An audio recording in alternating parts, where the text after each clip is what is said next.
In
respect of Metikoni when the other.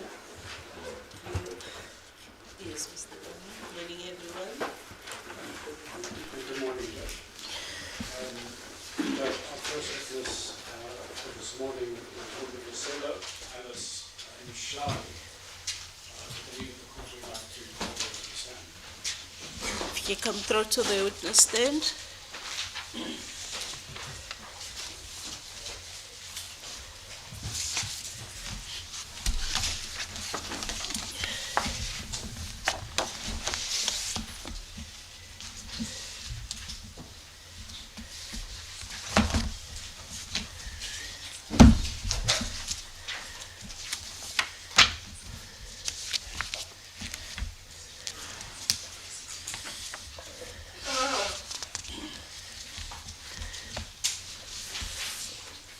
Are you ready, ma'am? Please state your full names for the record, please.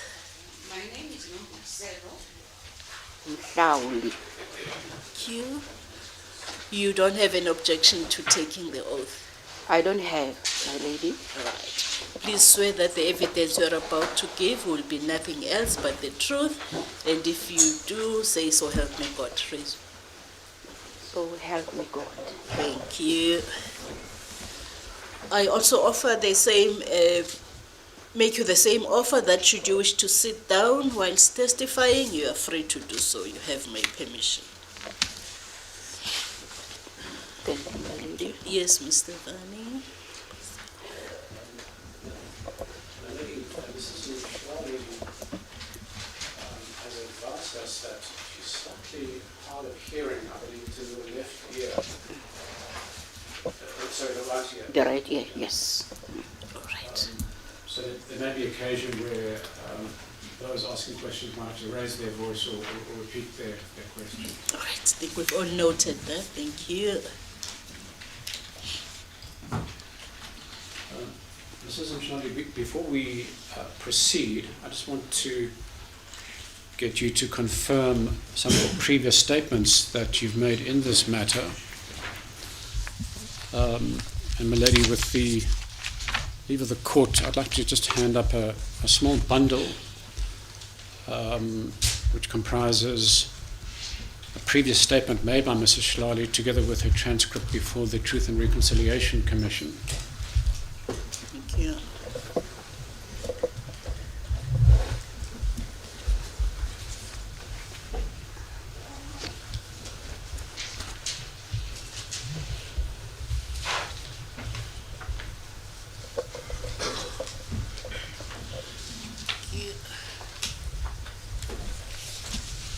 Mrs. Mshlali, did you make an affidavit on or about the 26th of January 1988 that served before the first inquest into the deaths of the Cradock Four? Yes, I did. My lady, that appears in the record, at least the current record. It's marked A108, and it currently bears the paginated number 215.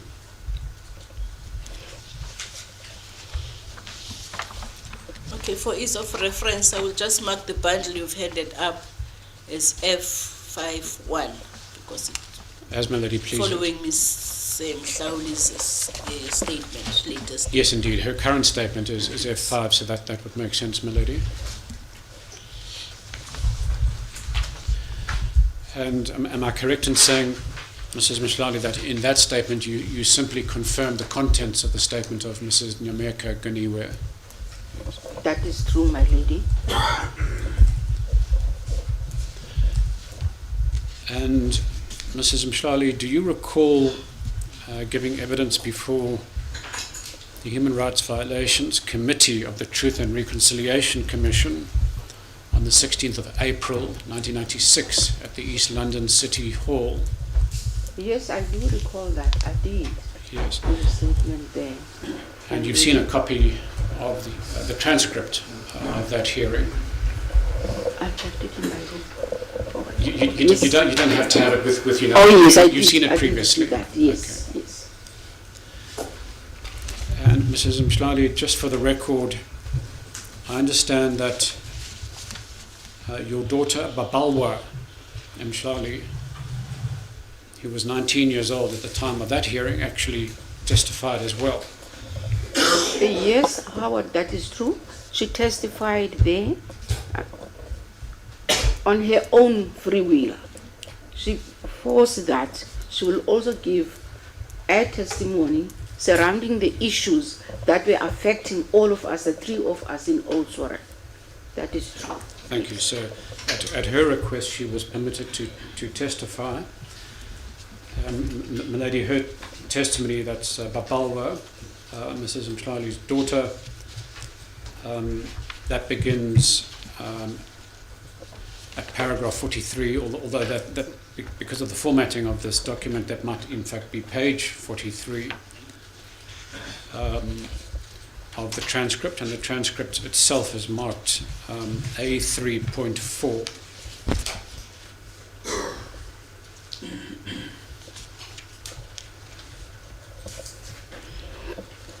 And then lastly, Mrs. Mshlali, do you confirm more recently that you made out a statement dated the 21st of May 2025? Yes, I do, my lady. And as my lady has pointed out, that is currently exhibit F5.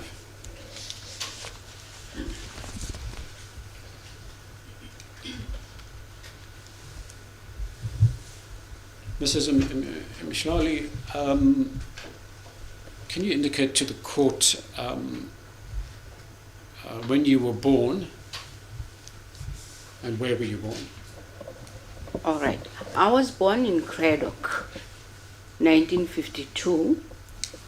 I am an adult, a granny, in fact, of 72 years old now.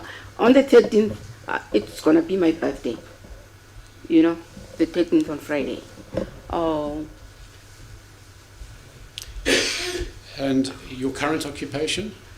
Currently, I'm retired, my lady, but I used to work before. My last job was Social Security Agency, which we call SASA. I spent my last 10 years at SASA, just before retirement. Otherwise, my career, my original career was teaching. I was a teacher. I trained as a teacher.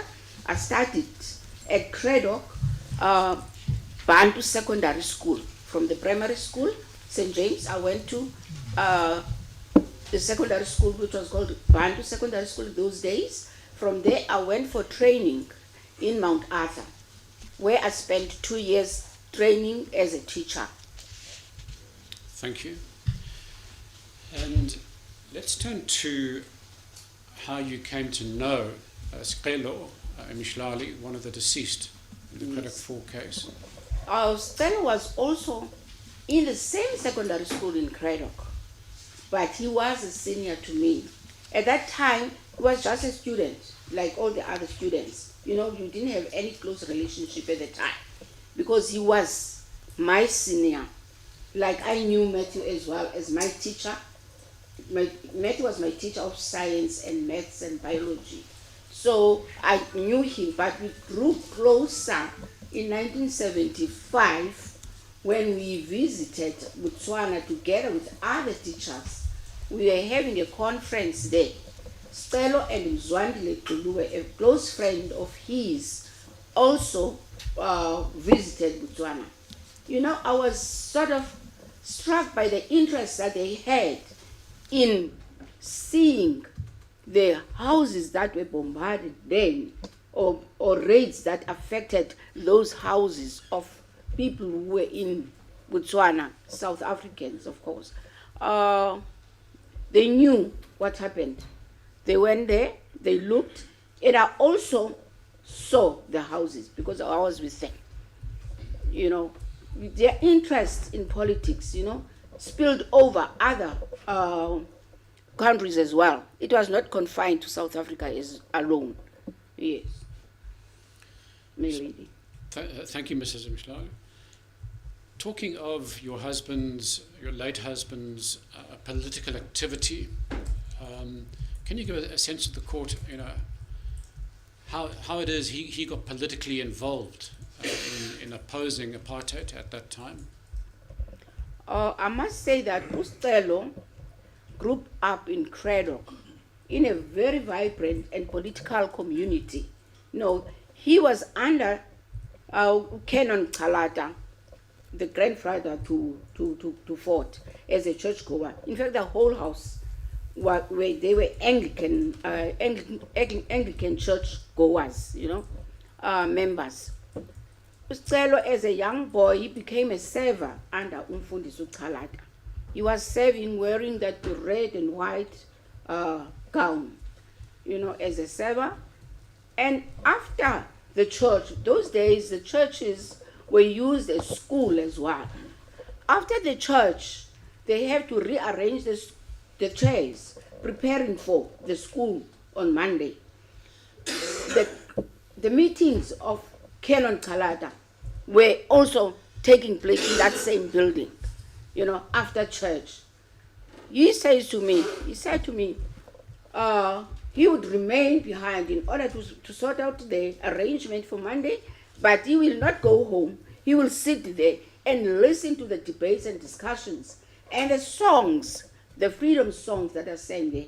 You know, he even said the other day to me, Umam Nonyanga, she had this freedom song that she loved so much. You know, he will show me.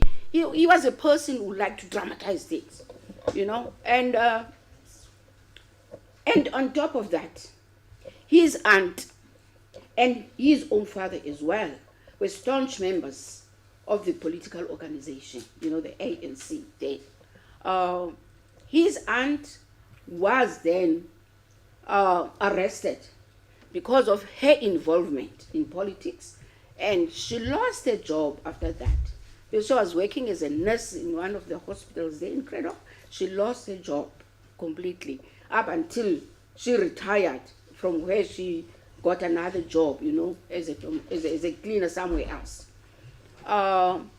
Usicelo, at that time, as a young boy, he learned so much about politics. He was conscientized by the Congress choir, the activities that were happening there. Because there was this Congress choir of Mfundiso Cradock, my lady. He participated there as a young boy, behind the curtains, Yes. Thereafter, Utatakhe, Stelo's father, was also being harassed and searched, their houses searched because of their involvement in politics, my lady. Yes. So, can you remind us what career choice did Mr. Mshlali take? What did he become? Yes. Ustelo, my lady, when he was killed, he was a teacher by profession. He studied at Cradock Secondary School, as I said earlier on. Those years, people will know, who are almost my age, they will know that there were no grades. There were forms, Form 1, Form 2, Form 3. He did his Form 1, Form 2, Form 3. After Form 3, he went for training as a teacher in Zwelicha Training College. After finishing his training, he decided to study further. He then went over for his matric at Thembalabantu High School. He's finishing his matric there, he got a teaching position in one of the locations around Zwelicha. He taught there until he got a post at Thembalabantu, where he was schooling. He went back to Thembalabantu to be a teacher there. When he was teaching in Thembalabantu then, he was given a responsibility to run the boarding school, to be a boarding master. He was a boarding master to the students, and during the day he was the teacher in class. On Saturdays, he was also a sports master.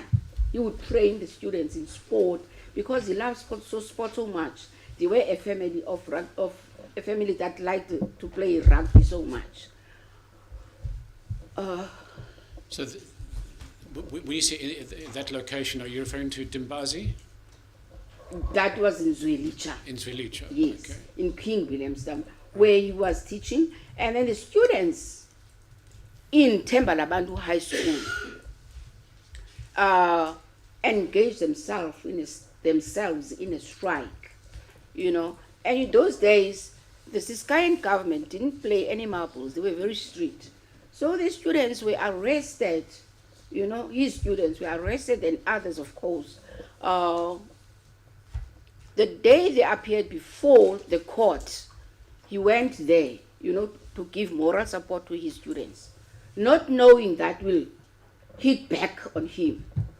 Because after a day or two, he got a message from Charles Sebe, to say he must come to the intelligence officers in Zwelicha. When he got there, he was cross-examined, cross-questioned about his presence there, and he was able to give answers, to say, well, I came here to register my car. Fortunately, on that day, he did register his car in that same vicinity, but they gave him a stern warning to say, we are watching you.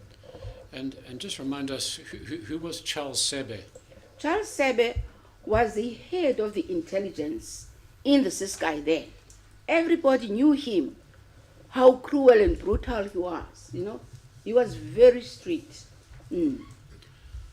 So you said Charles Sebe gave Sebe, your yes. husband a warning that he must stop his political activities. He must, they are watching him. That's what he said. We are watching you.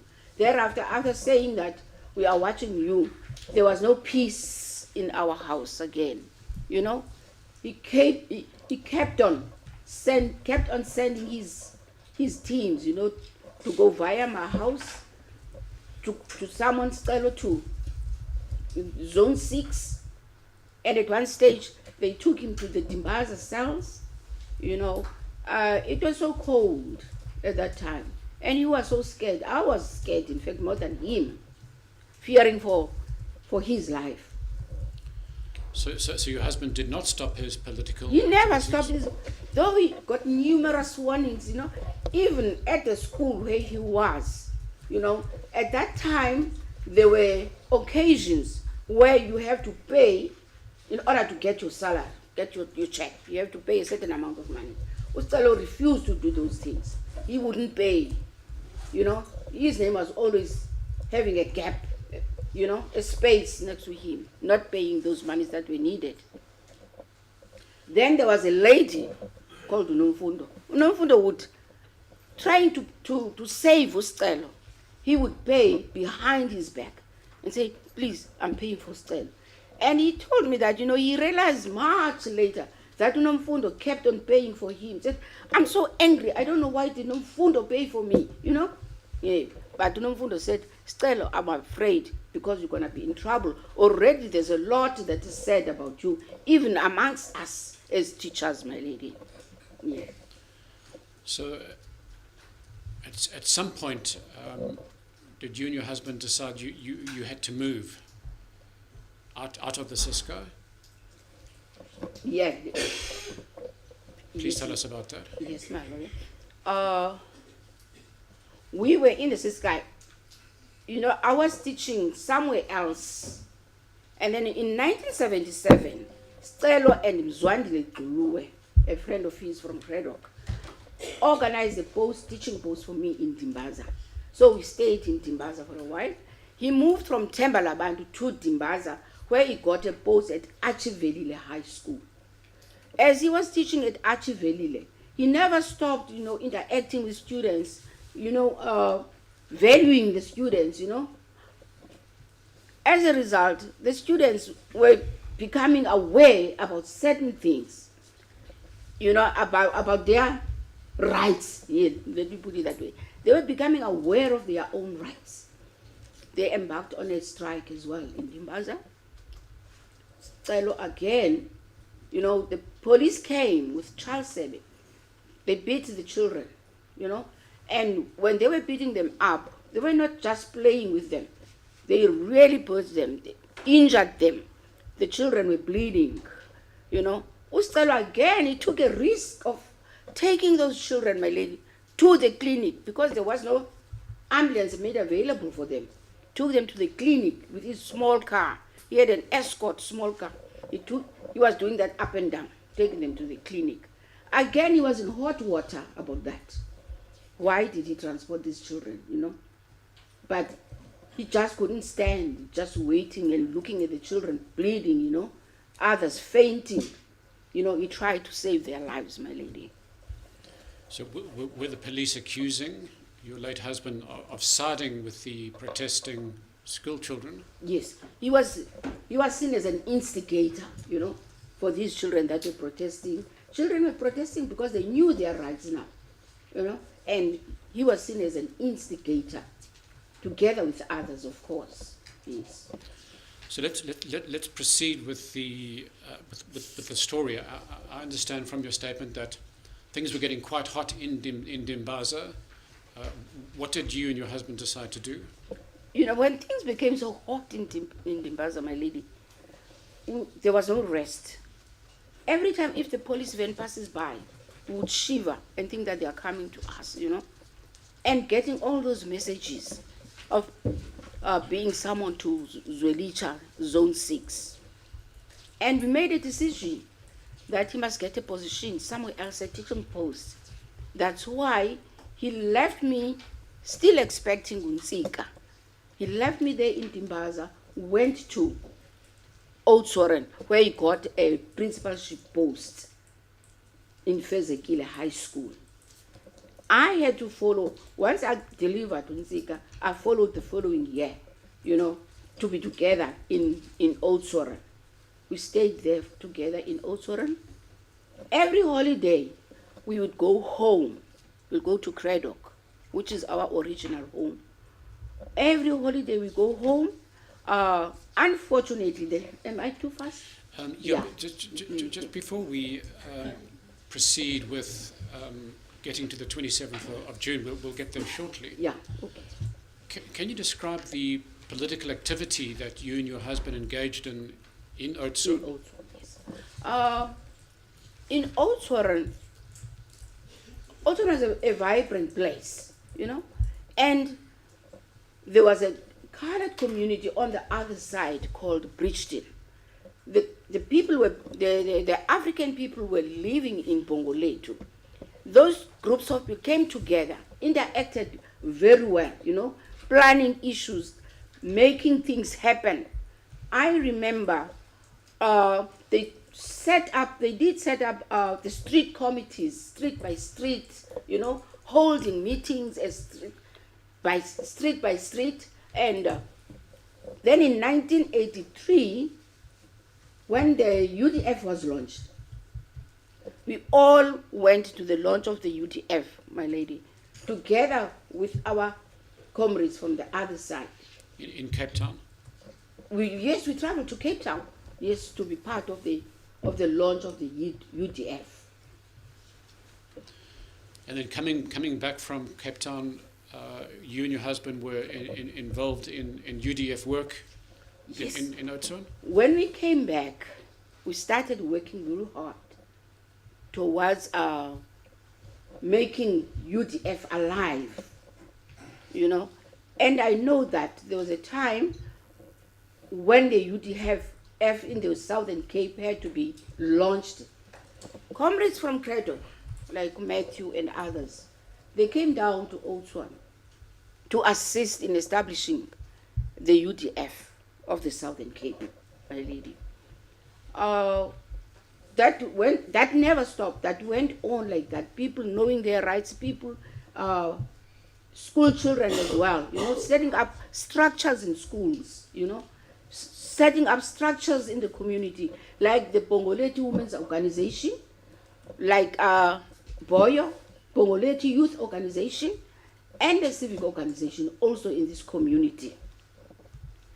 I had a bit of an idea about how to deal with the issues of women at the time, because I was involved with the group of women in Cape Town, UCO, United Women's Organization. So I kept on going up and down to Cape Town, back to Oudtshoorn, give information to the fellow comrades, you know, and I would go wherever I'm needed. If they say the meeting is in Joburg, we'll go to Joburg. If they say the meeting is in Natal, we will go there in Natal. I will go there in Natal. This other time, I remember an incident. We were attending this meeting in Johannesburg. You know, we were waiting for others, sitting in a lounge in a hotel. You know, I can't remember. I think it was Carlton Hotel. Yes, Carlton. We were there waiting for the others.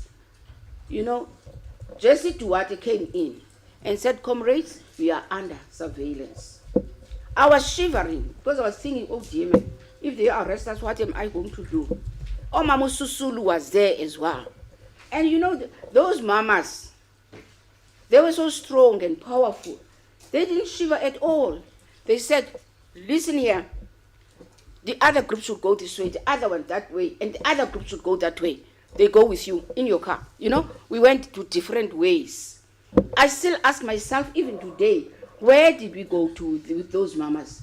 You know, we had our meeting in a secluded place, you know, underground, you know. And on top of this place, there was a garage. And we safely discussed the issues and giving reports back, you know, giving instructions what needed to be done in the communities at the time.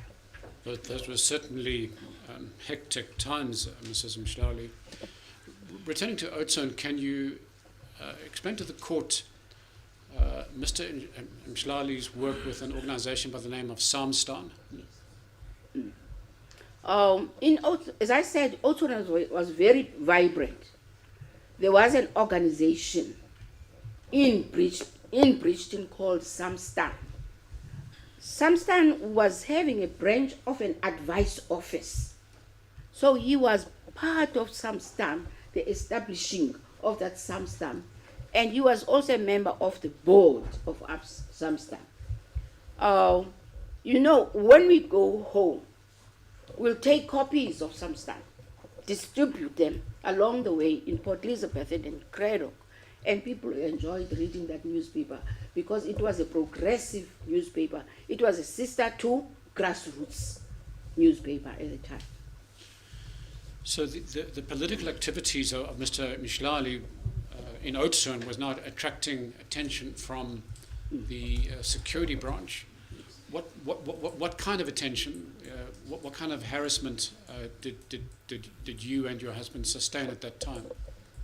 You know, his activities attracted a lot of attention, my lady, from the system in Oudtshoorn.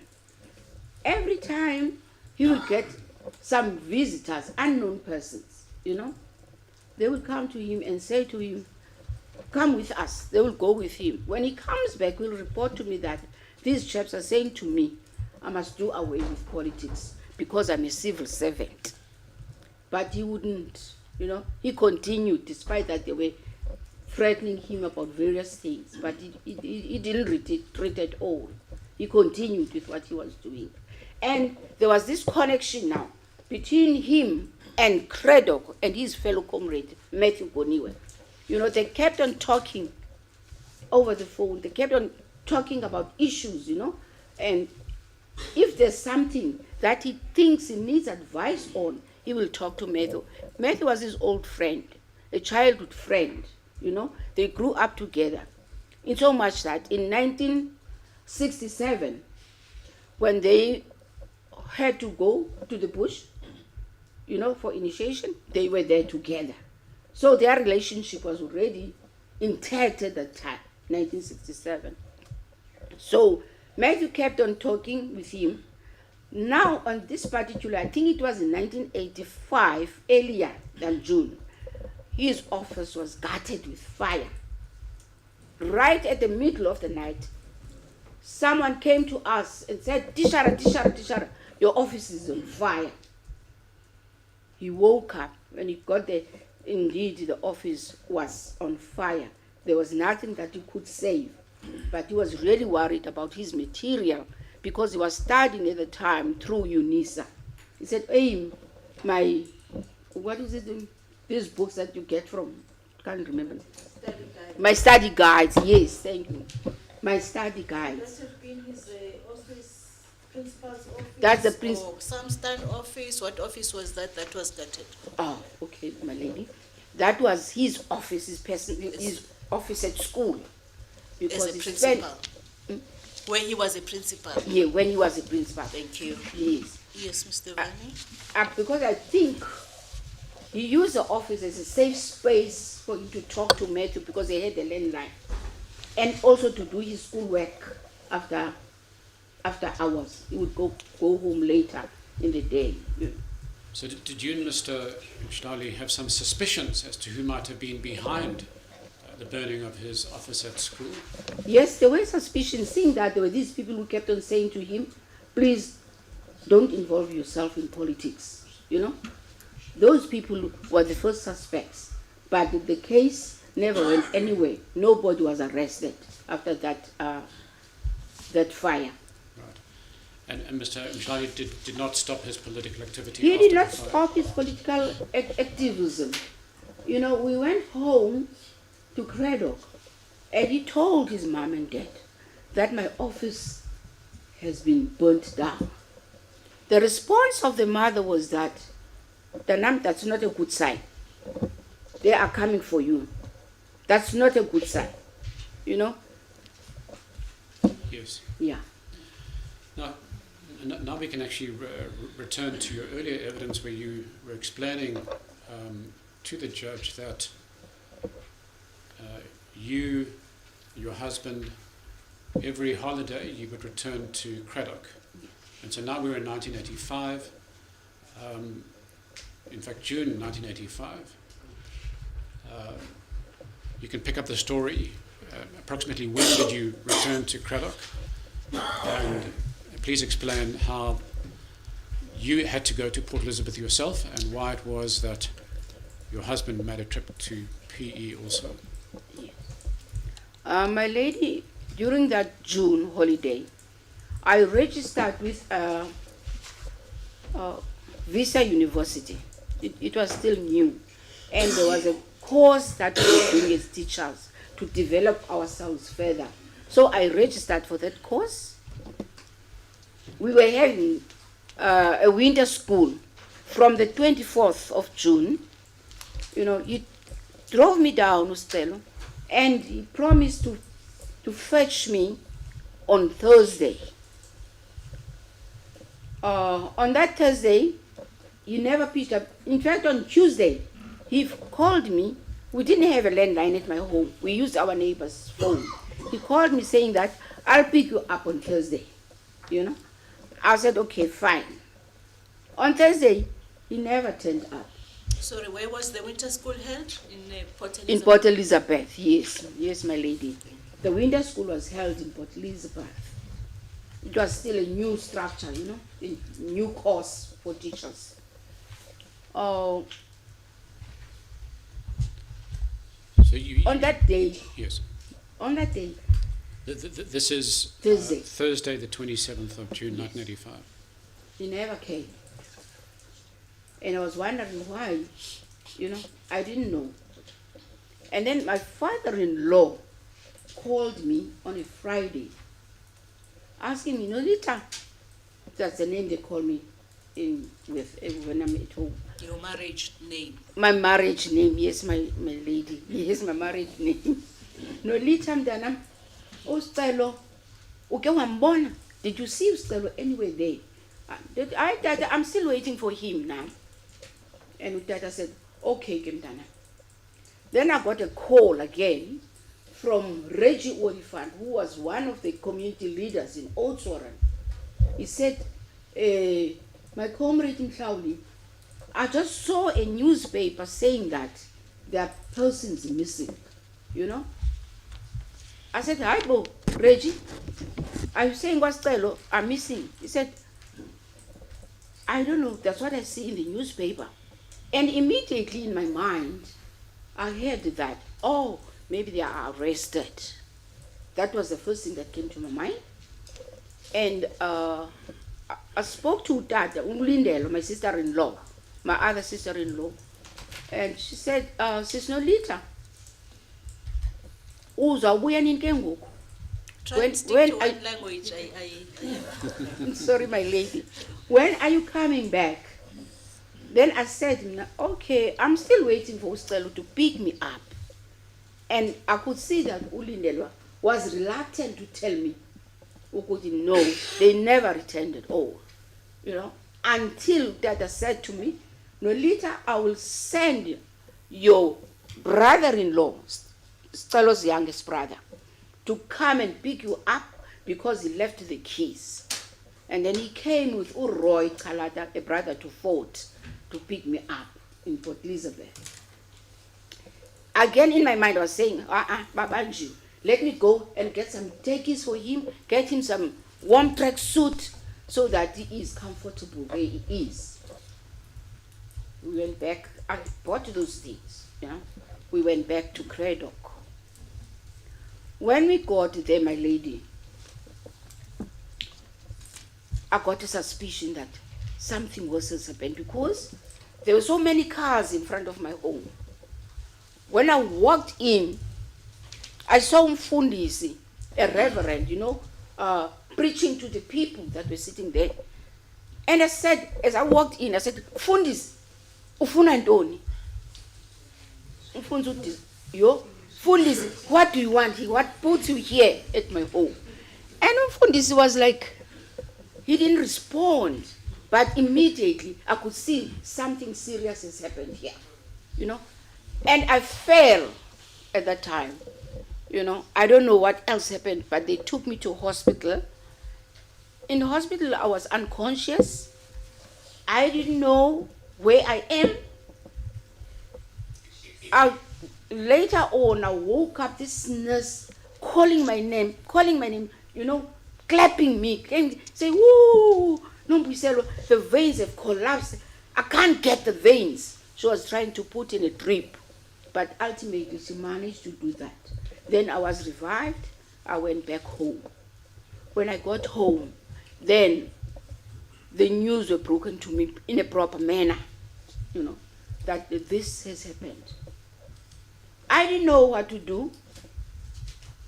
I didn't expect that. I cried, of course. That was my reaction. And everybody was saying, suka, suka, suka. Don't cry. Please don't cry. I was crying because I was thinking, how am I going to move forward without him? Because I depended on him so much. I can tell a small story that shows that I was really dependent on him. Even switching on the gas stove. I would say, Stella, please switch on the stove for me. Please change the gas for me. This other day, I was still a baby. I bought a heater, what is this thing? A flask for him. And it didn't work when we got home. I said to him, let us return this heater back to the shop that was in George. When I got there, the lady who served me refused to take the flask back. She also refused to give me my money back. Instead, she called her husband. Her husband shouted at me. And I said, okay, let me go and call my husband too. And my husband was a hefty person, His body was really intimidating. I fetched him, he came in. Immediately when he came in, the money popped up. No, they gave him the money back. So I'm trying to show how dependent I was on him, He did a whole lot of things with us. He would take us out, He enjoyed taking us out to the Kango caves, to Merensport, where there's a place that is having a stream, Yeah. Yes, indeed. And in fact, we do want to hear how your life was impacted following his death. But if I may just ask some follow-up questions. When you were in Port Elizabeth, and the arrangement was that he would come and collect you sometime on the 27th, were you at that stage unaware that he was doing a trip with Matthew and the other comrades? I was very much unaware, I was saying, hi, Ostel, why is he not arriving? And I think he didn't want to take me on that day when they came down for their own trip. He wanted to fetch me the day that we agreed on. Right. And then when your brother-in-law collected you, that was the next day. That was Friday the 28th. Yeah, the Friday. Yes. Okay. And your admission to hospital was that? Just overnight. Yes. That was overnight on the Friday night. Yes. Yes. Okay. All right. Thanks for that clarification. Then let's turn to your life post the death of your husband and the impact of the death on you and your family. I understand from your statement that you actually stayed in Cradock for quite a long period. Perhaps you can pick up the story post the death. My lady, when this happened, we were already in Cradock now. I had to stay there for a while, not going back to where we were working. I stayed there for almost 3 months, trying to recollect myself, But it was not easy at all. It was really difficult because our lives were so dismantled. My children were staying with me, with us in Otsoron. Now, I'm going to be alone, and I'm still in Cradock. I'm not yet back to work. My sister, who was teaching in Kingstown, the Bishop, took my daughter with her to stay with her in Bishop, and I have to leave Nsika in Cradock, to attend a crash there. I went back with my sister-in-law, Ulindelwa. We stayed in Otsoron together. But the life was so harsh, I must say. It was really difficult. this particular day, there was an there was an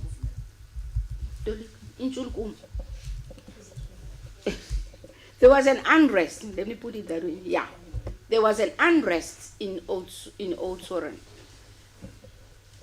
There was a lady who was visiting in my house, because we always had people visiting. Sometimes we'll give them space to stay with us for almost 3 months, especially the new teachers, because they were paid most after 3 months those days. We'll accommodate them until they get their salaries. When they get it, then they find accommodation for them. There was this lady who was visiting. The police were all over, surrounding the whole township. When they surrounded the township, they were going from house to house. They came to my house as well. They found this lady, threw her into the van. They were all locked up in George. I still have, memories of that lady saying, I don't even know this place. I don't know why they are arresting me. I'm just a visitor here. She stayed there in jail for a while. Not only that, and young children as well were arrested. As mothers, or the Bongoloti Women's League, we said we're going to take turns cooking for those children, especially those that don't have anyone to cook for them. Then we'll deliver food to them in George, in that jail. Yeah. And even after the death of your husband, the police harassment, the raids of your house, did that continue? The harassment started in Cradock. When I was still in Cradock, not even having buried him. I remember this policeman. He came, we were sitting in front with my father and other people, family people, He came in and said, Josiane is dead. And then he walked out. Not caring a damn about our feelings. When I cried, my lady, my father-in-law tried to soothe me and said, Nulita Mdana, don't cry. Don't cry. The truth will come out one day. And then that was the situation in Cradock. And this other one came, this policeman, there were police everywhere most at that time. This other one came wearing the t-shirt of my husband, of my late husband, and that disturbed us so much. To say, this policeman, where did he get this t-shirt from, This So other was one, that a t-shirt that belonged to your husband? yes, T-shirt with the face his of my, face. With yes, his my face lady. on. All right. A t-shirt with the face of my husband.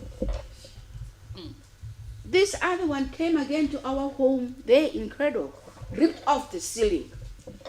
It fell down, and then they say, where are the guns that I left by Stella? And they didn't find any guns there. The harassment continued like that. Wherever I went in Cradock, driving that blue car of Stella, that blue Opel Kadett, I will see the police coming next to me, saying, Vahande, yes, or talking on that, what is it, that loudspeaker, saying that, yeah, the bloke at the ESD, is a part, Hofmeyer too. They are on their way to Hofmeyer. I would be so scared because I didn't have a proper driver's license at the time. I was still having a learner's license. When my husband died, he was the one who was doing the driving. Now I had to step in and do the driving. My father-in-law encouraged me to try and get a license.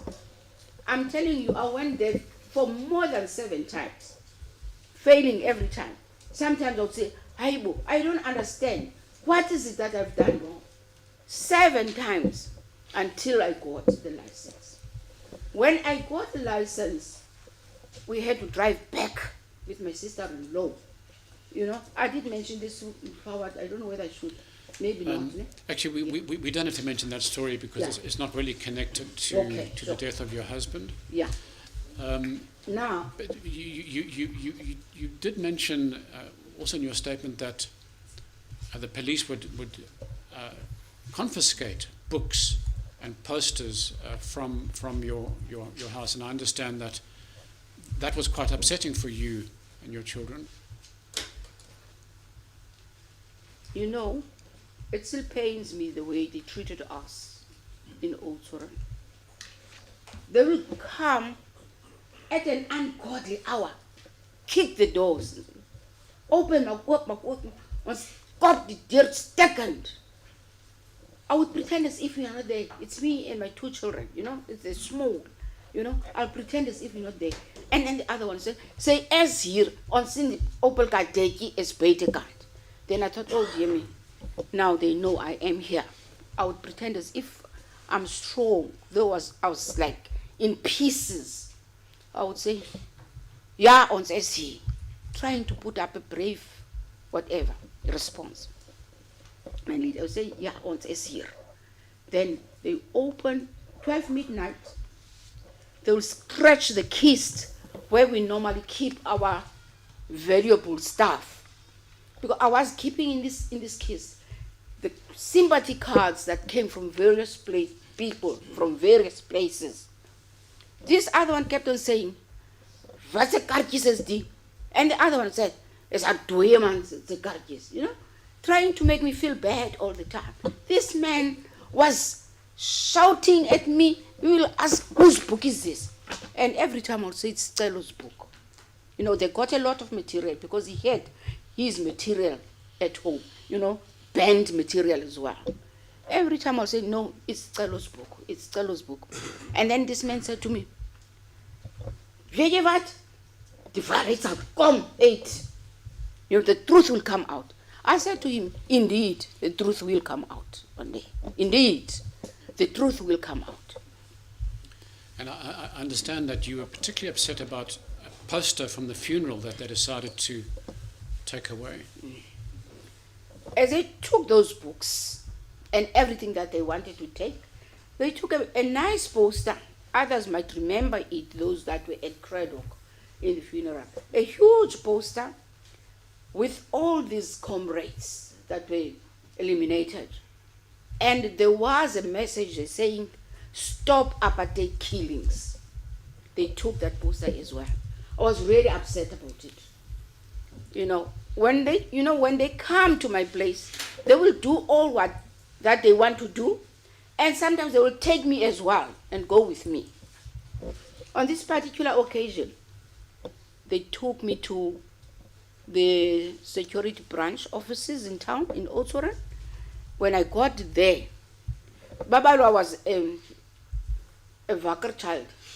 He's a wake-up child, And then Babalwa said, immediately when they took me, he said to them, "You have to bring back our mother." And Unsika also said the same thing, following the sister. He said, "You must bring back our mother." They left with me. When they left with me, when we got to their offices, they then said, "Come and sign here." I said, "What for?" They said, "We need to have your handwriting.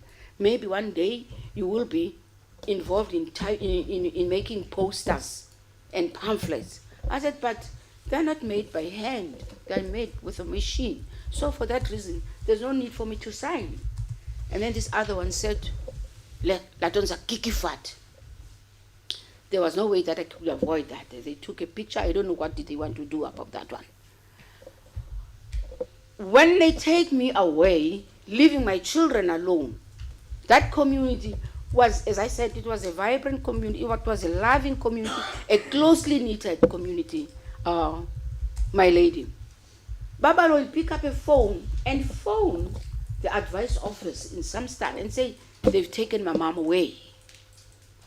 Immediately, the comrades there will call the lawyers, Odala Oma, Johnny Tilange, and Mr. Naidu, and say they've taken Mrs. Mkhal away from the children.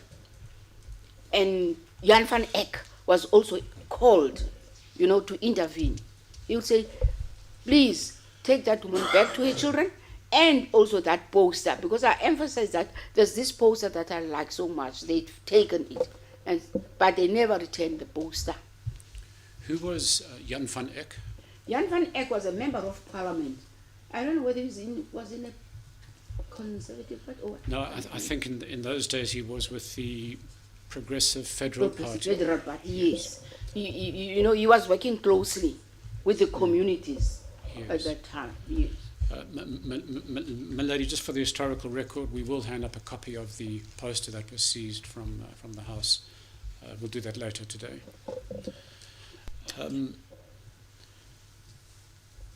Mrs. Mshlali, can we now turn to the first inquest? I understand you actually attended the proceedings of that first inquest. Is that correct? Yes, that's correct. And do you have any recollections of what transpired at the first inquest? During that first inquest, it was shortly after December holidays, immediately after New Year. You know, we got that message that we have to be in Port Elizabeth to attend that inquest. We were stuck in a way because our lawyers were all out still on holiday. And there was a young man called Kwobus. The lawyers arranged that he comes down to PE in order to persuade the magistrate to postpone the case. You know, I remember Kwobus really persuading this magistrate. I don't know whether he was a magistrate or judge, but he was persuading him. Akbare toch, what, you know? And Akbare was so harsh to this young lawyer. He shouted at this young lawyer. And he kept on persuading. Mm-hmm. You know, ultimately, he was able to. In court, what I can remember, you know, they were conducting that session. When we ultimately came back for it, they were conducting it in Afrikaans. And I couldn't understand what was being said. I kept on saying to Mrs. Talata, Monde batini nguku. What are they saying now? You know? And she would translate for me. That was the first inquest. You know? That didn't find anybody accountable for the killing of our husbands. Right. So that was quite difficult for you and the others who didn't understand Afrikaans to follow. It was really frustrating at the time. Incidentally, Mrs. Mshlali, I think the young lawyer Kubus was Mr. Kubus Pinar. Yes, Kubus Pinar. Yes. That's the young lawyer, yes. Can we then turn to the second inquest that was held in the early 1990s? And do you have any important recollections of that inquest which you also attended? Yes. I remember the second inquest. You know, my lady, we were sitting there and questions were asked from the officials, you know. I remember exactly this other man kept on saying, every time he's asked a question, no more, what is happening? He says he doesn't remember anything that was asked from him. But at the end of that inquest, at least Judge Zitzman Yes. pointed a finger at the security, you know, though he couldn't really identify who the culprits were. Yes. And you've already mentioned to Her Ladyship that you testified at the Truth and Reconciliation Commission, as did your daughter as well. You're aware that some of the killers and masterminds behind the Cradock 4 murders applied for amnesty. Do you now know who exactly was involved in the murder of your husband? That's a difficult question, that one, but I am going to respond to it, my lady. I went before the TRC with my daughter, Babala, who said she wants to be there as well. Because we were uncertain about the situation. We were so nervous. We came down from Cape Town to East London. And when we got there, Babala said to me, I am also going to testify. I said, Babala, it's only old people who are going to testify. He said, I am going to testify because I know what has happened. And she did indeed testify, you know, tabling what has been happening to us in our own house in Otswara. Because they will come at any time, take me, kick the doors and things like that. She testified to Babalo. And when she testified, I remember Bishop Tutu asking her whether she's prepared to forgive those people or what. Babalo raised the question saying, well, even if we prepared to forgive, whom do we forgive? Because at that time we didn't know. He said, whom do we forgive? You know? And then it ended there. I made my own statement as well. You know? I tried to bring to the TRC, you know, how badly these people were attacked. Reading from the post-mortem results, my lady, I realized that Ustalu had more than 25 stab wounds on his chest, 7 stab wounds at his back. There was a long cut along the throat. They cut his hand, they ripped off his hand, this right hand. And I was asking, what was happening? I wish someone can tell us, what have they done about that hand? Because we buried him without his head, you know. Milady, the post-mortem report of the late Mr. Mshlali is in the current record at A43. And it does confirm the evidence of Mrs. Mshlali in respect of those injuries.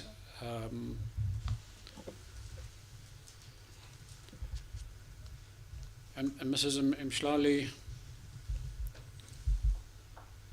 through the amnesty process, did you get to learn who was responsible for your husband's death? Yes, my lady. Taylor was mentioned there. Mgoduka, a surgeon, and also Mr. Faku was mentioned there. I can't remember the other one.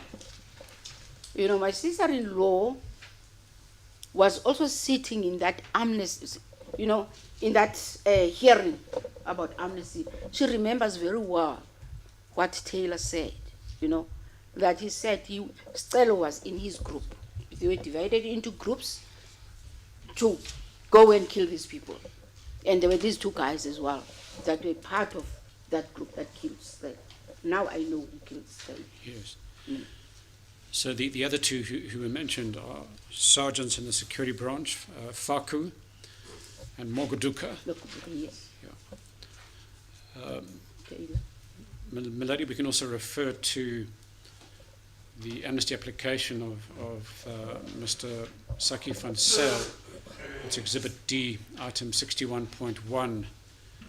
And he confirms that the 2 sergeants, Faku and Mogoduka, were involved in the killing of Mr. Mshlali.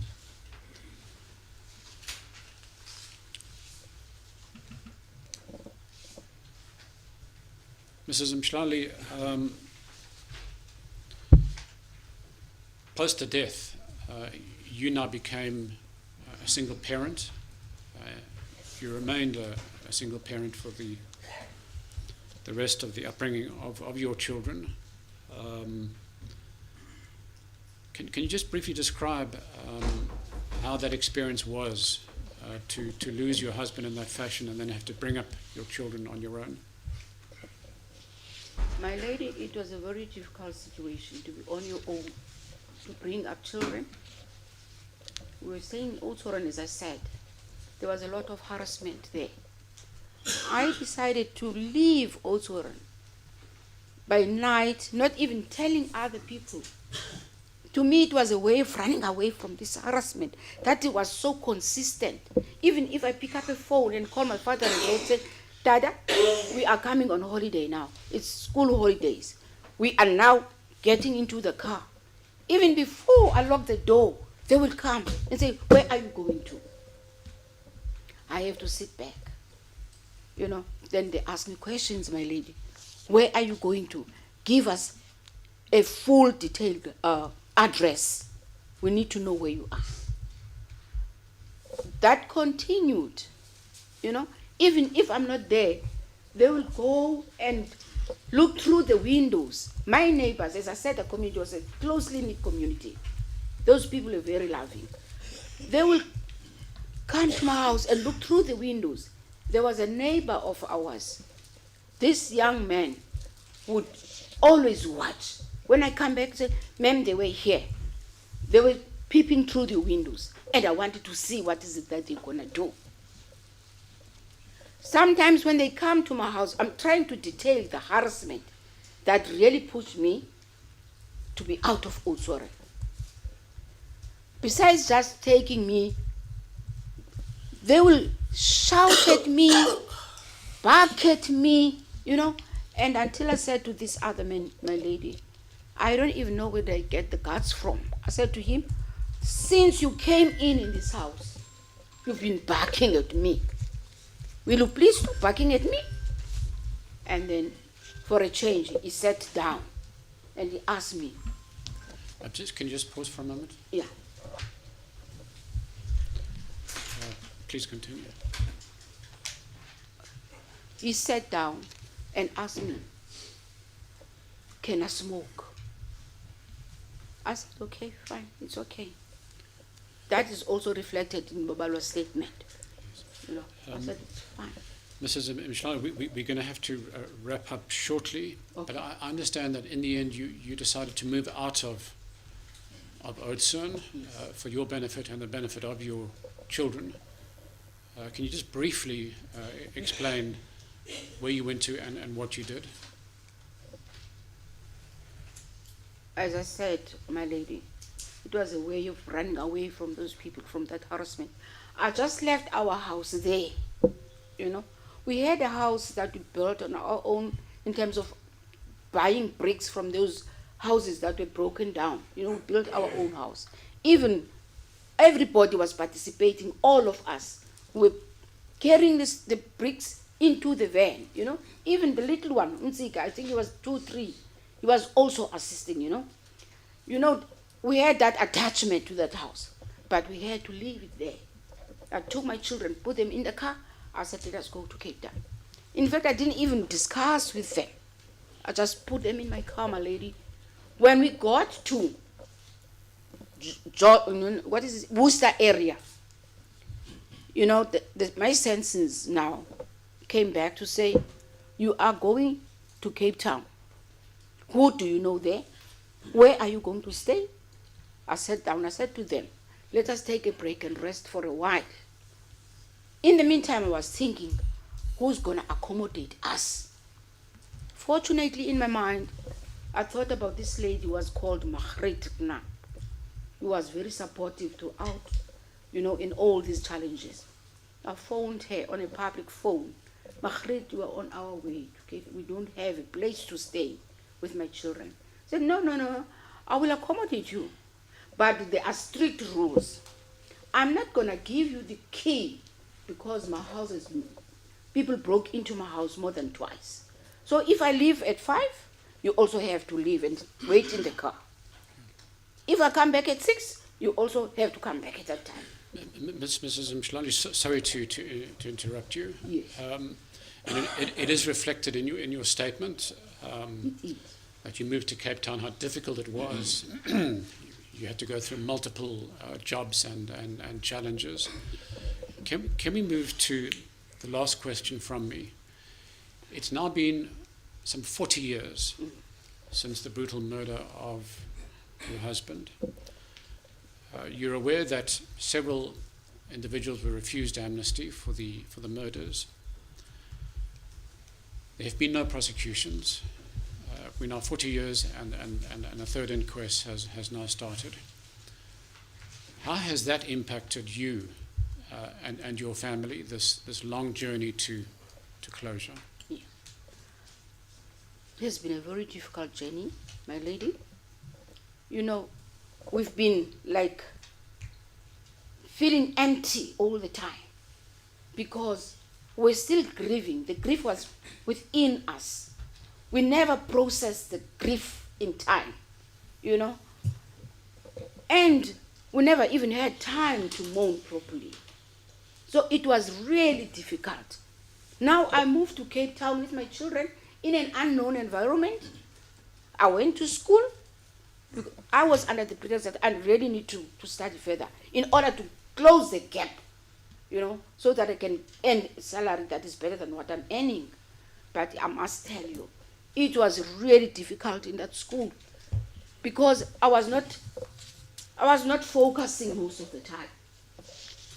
But I was trying to hide the pain that I was having from my other colleagues or classmates.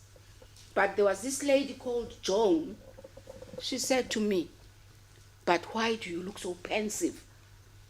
I was hearing for the first time about that term, pensive, but I knew she's seeing something in me. I was miserable most of the time. Even the books were making me more miserable because it was tough. But I was, through the grace of God, I managed to obtain that diploma that I went there for, remedial education, and I decided to continue studying because I was enjoying to be away from that place. I registered with my first degree. After my first degree, I registered again with a B.Ed. And then I got a teaching post. It was difficult, even though I had that teaching post, because on the final year, I felt like, no, I need to get some money now. I must try and get a post whilst I'm studying at the same time. I would go to school and work all day. Then in the evening, I will run back, take a bus or a train, and even my young learners knew that, "Ma'am, you mustn't miss your train." They will take my books and run with me to the train. I'll go back. When I get there, I'm so tired and sweaty. Others will ask me, "Why?" I said, "No, man, I'm working in another factory. I'm trying to make ends meet." So it was difficult. Ubabalwa, as the older one, he was already in high school, a high school that was very close to where we stayed in Mowbray. I went to Mr. Idis's and requested for accommodation for her to be admitted in his school. I said, "Mr. Idis, I don't have money to pay for the fees of my daughter." Mrs. Mshali, I'm sorry to interrupt again. This aspect is reflected in your statement. Okay. Before we close, is there anything specific that you wish to add or bring to the attention of the court? Yes. My lady, as I said, our life with my husband was abruptly stopped. We had our own dreams. We had our own wishes. We would sit and talk and say, when we reach old age, we will sit in front in our veranda and read newspapers, and exchange even reading classes. He liked to make a joke about Hopefully not to false teeth as well. Yes, yes, my lady. Those were the dreams that we were having. But now all that was stopped. Even before I left my house in Otoran, Cape Town, I'm living in a flat. Cradock, I don't have my own house. It's really difficult. When I go to Cradock, I have to get accommodation somewhere, because I don't have my own accommodation. Though I'm calling Cradock my home, my children don't have a home in Cradock. That's one of the things that bothers me.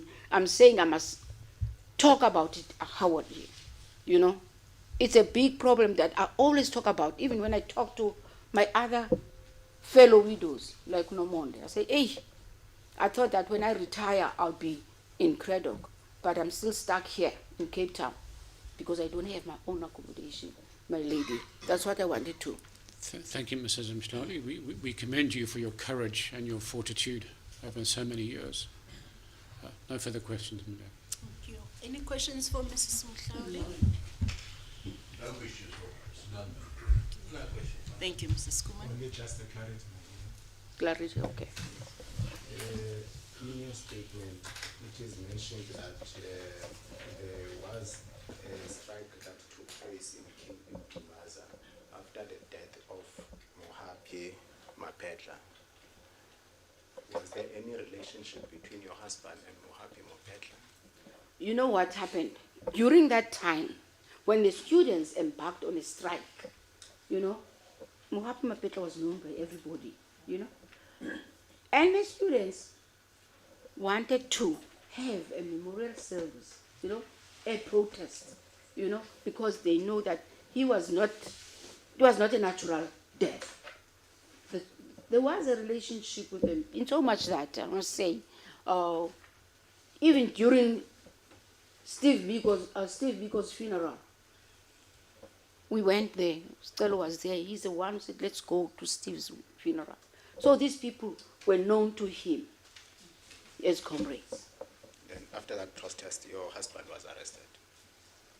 Was he arrested? Yes, he was taken to the cells in Timbaza. Okay. Yes. Okay. Can you tell us, is there any activity that took place in Cradock a day preceding the death of your husband? Yes, I forgot about that one, my lady. I know we were at Cradock on holiday. He came back late that particular day. You know, I was upset. When he came, I was angry with him. And then he said to me, you better not be angry because you don't know what happened to us, my lady. And he told me, he narrated a story. They were in Takastad with Matthew. And the police, you know, intercepted them. But what was strange is that they put them in different cells. As they were in different cells, after a while, it was late at night, someone came and released them. That was before their murder. Now, when they were murdered, I answered my questions that I never had answers for. I said, okay, they probably thought that if we arrest them now, our plan that we're already having will fall apart, my lady. That's the incident that happened. Even in Oswaran, when the learners and other people in the Kobe had that, these people were killed. They embarked on a strike. You know, there was a huge strike in Oswaran. Children were killed again there. About 3 children were killed by the police, my lady.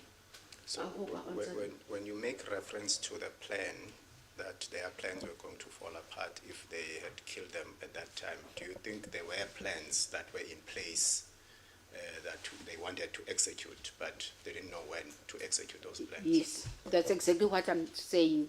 Probably they had a plan to execute that plan of killing them, because I believe they knew that there was these meetings that Matthew went to.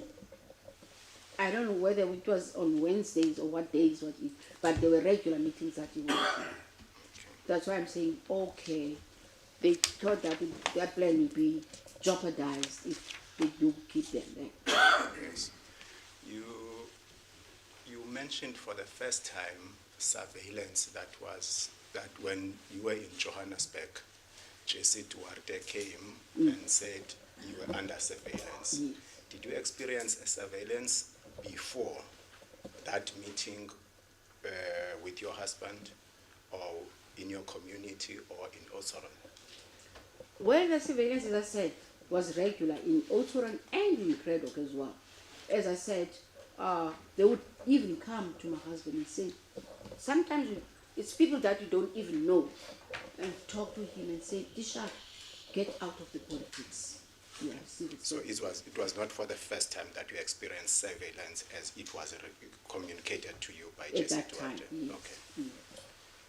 Then the other clarity that I wanted to check from you, did you ever receive a counseling after the death of your husband? Yeah. My lady, we never got any counseling. We never got any counseling.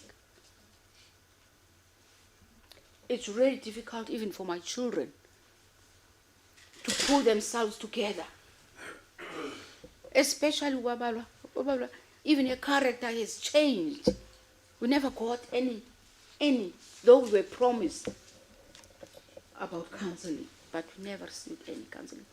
The only thing that I did when I was at school was falling apart. And then I spoke to my principal, you know, when I was working for SASA. I spoke to the general manager, said, I really need to consult with someone using the resources of the department. They sent me to this lady, my lady. She consulted with me. When I related my story to her, she's the first person to break down. She broke down, completely broke down. And I thought, this is not helping me at all. Okay, Yeah. Thank you, my lady. thank you. Your children, I think they will talk for themselves in relation to that as well, because I see that they will give evidence. But my last question is, did you receive, let me ask it this way. Is there at any stage where you thought that there was a relationship between the harassment that took place in Timbaza, King Williamstown, and the harassment that proceeded and took place in Otsoron, and the harassment that took place in Cradock? Do you think there was a relationship between all I those think, harassments? but I'm not sure, but I think there was, because, you know, these people are communicating all the time, you know, knowing that this person now left Timbaza, he's gone somewhere else to another place. You know, even us, when we moved from Otsoron to Cape Town, as I said, there were cars that would be parked in front of our house, not knowing who these people are, until I went to the authorities there at the residence to say, please move me from this, because I was so scared all the time. I said, please move me from this flat. Give me another accommodation, because there's that car. Every day that car is parked there in front of my window. Every day. And this man is looking straight into our house. So do you think there was an authority that was giving instructions wherever you are, from Timbaza, Otsoron, Cradock? There was someone who was giving instruction to all these people? Is that your evidence? Do you Yeah. think the witness will be able to answer the question, Ms. That one is difficult. I was going to Okay. say that. That was my last question. Yes, Mr. Van? let me wrap there. Thanks, Melody. We were about to express concern that the witness wasn't being invited to speculate. Melody, nothing on re-examination. If there's nothing further, then perhaps this witness can be excused and we can take the tea You agenda. just ascertain that there are no questions arising from the re-examination. No, no. All right. Mrs. Mhlauli, thank you very much for your time. You are excused. Thank you. Okay. Can you also take 15 minutes tea adjournment at this stage? As the call, please. To adjourn for 15 minutes? All right.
you.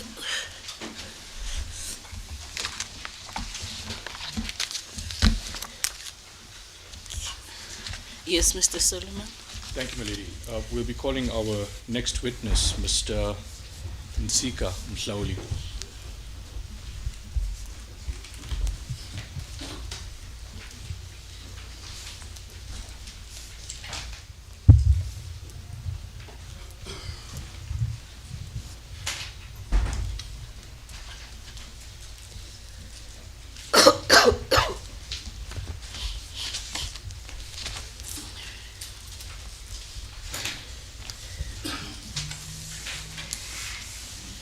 State your full names for the record, sir. Nsika Olwethu Mhlauli. Please swear that the evidence you're about to give is nothing else but the truth, and if so, raise your right hand and say, "So help me God." So help me God. Thank you. Yes, Mr. Suleiman. Thank you, my lady. Mr. Mhlauli, the statement in front of you dated 26th May 2025, do you confirm that it is your statement? Yes, I do. Lady, that's Exhibit F7. Yes, go ahead.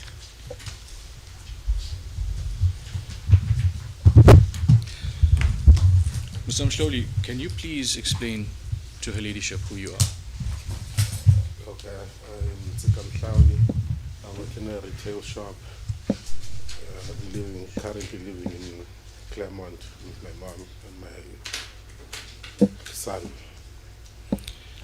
Mr. Mhlauli, would you mind raising your voice, please, for those so the court can hear you? Okay, no problem.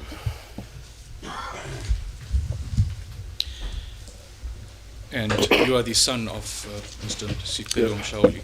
Yes, Strelo Mhlauli is my father. How old were you when Mr. Mhlauli passed away? In 1985, when Strelo passed away, I was 3 years old. So I don't really have a memory of, like, I only have a faint memory of him. I don't know him. Because, yeah, when he passed away, when he got killed, we were staying in Oudtshoorn. We were staying in Oudtshoorn, yes. Him, I don't have a memory of him. What I remember about him is someone who liked to take us out. He used to love singing as well to us, the struggle songs. Yeah. And the day he was murdered, and the day before he was murdered, he sang to me the whole day until I fell asleep. And it was the last day I'm gonna see him. Yeah. And he was someone at home in Oudtshoorn. Our home was always full of people. So the home, to me, the people that were at home, it was like an extended family to me. I thought so, but I only found out later that those people were actually people my father was assisting financially with their education, assisting them with food, books. Yeah. So to me, those people were like family. When like my father passed away, we had to move from Oudtshoorn because of the harassment we went through as a family. So that ripped us away from a community that we were close to. It was a commute, so we had to move to Cape Town. So the community we were really close to, and they really loved us, and we also really loved them as well. And I hear you say you don't have much memory of your father, but your statement sets out one core memory that you shared with your father, an experience with toys. Oh yeah, yeah. My father, when we would go shopping, there's a shop I really liked. That shop had a toy section. I would run immediately go into that shop. I would run to that section and play with the toys. There was these things that were like the scooters. those things are the favorite. I would ride up and down in the passages with those things. My mom would try to stop me, but my father would insist that he should let me go, let me just play with the stuff because all the other kids were playing with it. So yeah, my father is someone who really wanted us to be treated equally. So he didn't, because then it was white kids who were playing with those things. So he didn't see the reason why I can't play with them. And you mentioned as well living in Otsuan, and you spoke about the harassment by police. Yes. Yeah, we were constantly harassed by police in Otsuan, my mom. The cops would come at any time.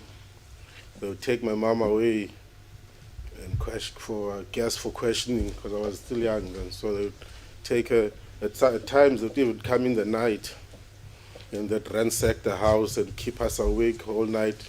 Meanwhile, in the morning, the following day, we still need to go to school. Mm-hmm. So we'd be tired the following day in school. Yeah. And yeah. And then the harassment happened so much that my mom couldn't take it. Mm. When we went to Cape Town, it was never planned. I didn't even know that we were going to Cape Town. We just drove to Cape Town. And as my mom said, we stopped somewhere when we were in Cape Town. To me, I thought, okay, my mom is taking a rest. Maybe she was just taking a rest so we can continue the trip after. In a way, I could say I was excited because I'm going on a road trip, whereas we were running away. You know? But the confusing part about it to me was I was in pajamas, so I didn't understand how do I go on a road trip in pajamas. And that confusion and emotions that were evoked from it seem to have been a thread that you have faced for the rest of your life. Yes, I could say, because I grew up angry as well. I was a very angry kid because of what happened to my father. Can you share? Yes. Please take your time. Yeah, I was angry, but I'm still angry though, because nothing else was ever done to my land, to the people that had murdered my father. So now I'm angry at the state. But why? They never did it. Just take your time. You can take a seat if you wish. Can I get something to drink, please?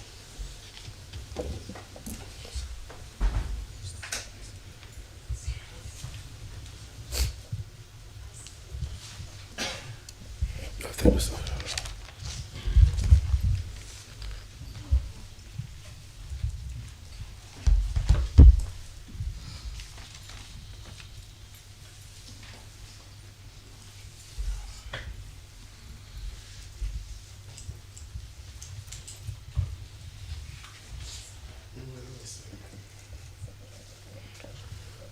As I was saying, because now I have a son.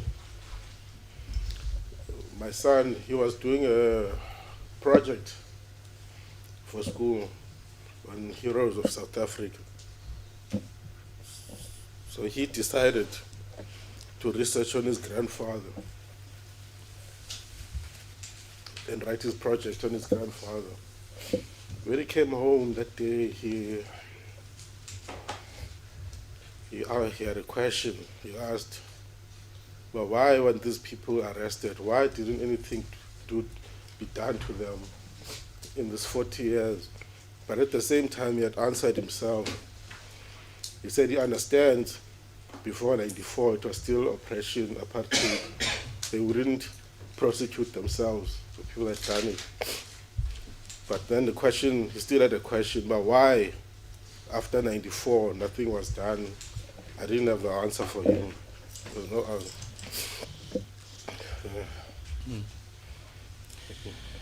And this anger that you speak about, did it affect you in school? Yes, it affected me in school because teachers at school saw me as someone who didn't want to cooperate, someone who was angry. Yes, and I was angry because now I was like, I didn't understand. Like I went to a multiracial school, so I was also suspicious of the teachers if they are really genuine to me or not, or they're just pretending to be. So that made me like have that the distance between me and the teachers, and to be unresponsive, I could say.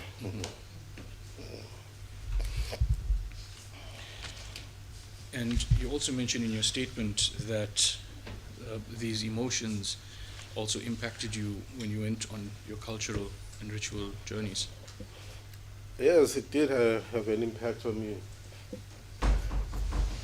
Because when I had to go to initiation school, that's a process that you have to have your father with you. I didn't have.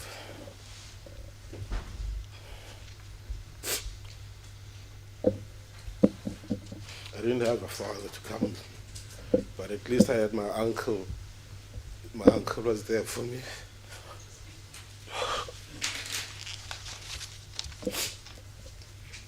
My uncle was there and my father's brother. So that made things a little bit easier for me. At least I had someone. But my uncle, my father's brother, he passed away also.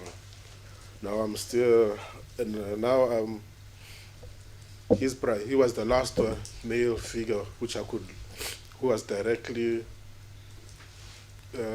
related to my father. Now I'm left with I'm the only male figure now that's left at home. In the cultural duties that I have to carry out, I didn't get the opportunity to be taught how to do those things. Now I'm left with having to ask people that would be in the same tribe as me to assist in such things. And of course my uncle he also assists. So. Excuse me. And do you recall the TRC process? In the TRC, I remember that my sister, I recall her, she testified, my sister. She spoke about what we went through as a family. But what stood out for me, the one thing that stood out that my sister said was, I think there was a statement that was made by Nelson Mandela, former president, where he said, we must forgive and forget. Mm-hmm. My sister said, yes, we can forgive, but we will never forget. And who do we forgive? Mm-hmm. So that's, and I feel the same now. But we can, whereas now there is not even anyone of the people that murdered my father. We can forgive, but we'll never forget. Since the TRC process, has anybody from the state or law enforcement since we have never. So I did not get the question, Mr. Suleiman? Didn't really. Has any of them contacted you? No, we have never been contacted by anyone since my father's death. It's only after, I think it was in 2019, when Lucanio kicked off the process with FHR, that we were contacted. And we got assistance from FHR for this process we're going through now. And Mr. Mhloli, before we conclude, there was a statement you made that we were only invited to events. I do not want more ceremonies. Yes, we've been invited to numerous times to awards and events. But those awards are not bringing justice. They're not. So now we don't need any more events. We'd rather have justice to be served for our fathers. Yeah. And in conclusion, Mr. Mhlawuli, is there anything else that you'd like to share? There's a thing. Well, one thing I think my mom should have mentioned. There was a time before my father was killed, 6 months before, she described this guy as a tall white man had come to the home to sell her a funeral policy. So my mom refused it, told him no, she doesn't need it. And the man said to my mom, don't come crying to me when your husband is dead. So that indicated to me that man knew something, but I don't know what the name of the man is. My mom also doesn't remember. So it indicated he knew that something was going to happen to my father. Yeah, that's. Thank you, Mr. Mhlawuli. My lady, that is the evidence. Any questions for Mr. Mhlawuli? No questions. No questions. Thank you. Thank you very much for your time, Mr. Mhlawuli. You are excused. Thank you, Chair.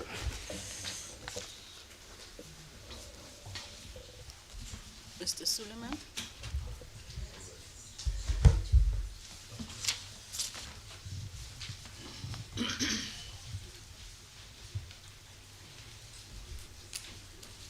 Yes, Mr. Suleiman. My lady, the next witness is Mr. Kovani Zonke.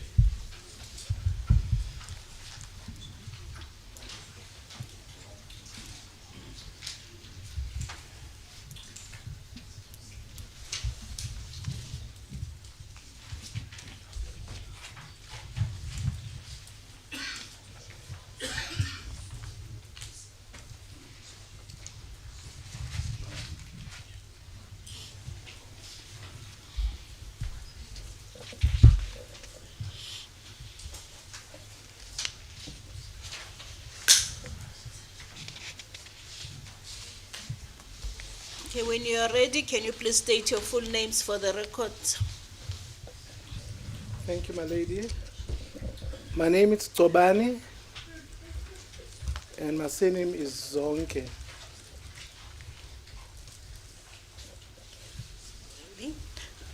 You have no objection to taking the prescribed oath? No objection. All right. Can you please swear that the evidence you're about to give will be nothing else but the truth, and raise your right hand to signify that and say, so help me God? I swear the information that I'm going to give will be the truth, only the truth. Thank you. Thank you, Mr. Zonke. Yes, Mr. Suleiman. As my lady pleases.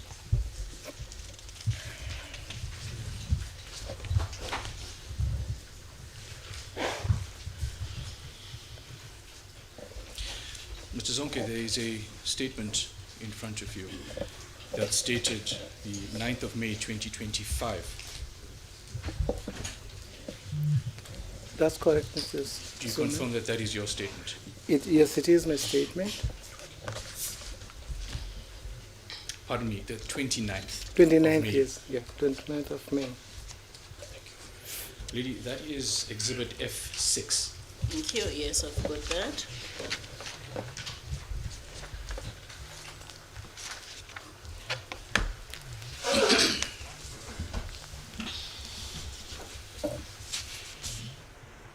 Yes. Mrs. Zonke, can you explain to the court who you are? Can you explain to the court who you are? Oh, I'm Kobani Zonke. I qualified as a teacher, but currently I work as a social entrepreneur, meaning that I'm working in the field of NGOs, helping orphan and vulnerable children. That's what I'm doing. I'm still in employment. And what is your relationship to Mr. Sicelo Mhlawuli? I am related to Stelo. He is my brother-in-law, having married my sister.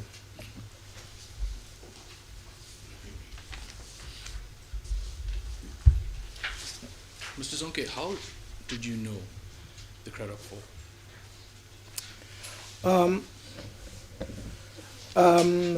The person that I know very well is Fort Kalata. And obviously my brother-in-law, and I also know Matthew, but not as deep as Fort Kalata. Fort Kalata and myself, we were servers in the church. I know him from the days when we were altar boys. His grandpa was the reverend of our church, and my father was a deacon on the farm in one of the churches. The church is called Semaphore. We gotten to know each other very well because the church would start and end, but the real church will only start after the church, because we would impersonate our parents. Fort would be the reverend and I'll be the deacon. And all the kids whose parents were attending the church will be the congregant. So we would do every service that was done. A night before, I would prepare a mixer drink, which is called, back in the days, it was an exa. Unfortunately, the young ones, they wouldn't know what is exa. That was the mixer drink which was used on those days. And we'd actually have a bread, slice of bread that would give to the congregant. The part that we loved most was the Holy Communion. We'll do the Holy Communion, and then our church will be done. And then 1975, I went to Linge. Linge is a township outside of Queenstown. And most of the people who are in Linge are actually ex-prisoners. It's hidden right behind the mountains. You won't see it if you drive on the freeway towards Cathcart. It's hidden there. And all the guys were there, where people were coming from Robben Island and so on, were political prisoners. I went to that school. My uncle was there. But when my mother my parents decided to take me there, it wasn't because of the political setup. The reason they took me there, it was the fact that where we come from Cradock, we were speaking Afrikaans, Xhosa, and all that. So my language, it was just the mixture of all the languages in English. So they were concerned because I didn't have a language that I could attach to. So they took me over there to learn Xhosa and be among people who exclusively speak Xhosa, although I was a laughing stock because of my accent. Then after that, after I've qualified, it was in the primary school. Then I moved to Lingelitli, which was the high school.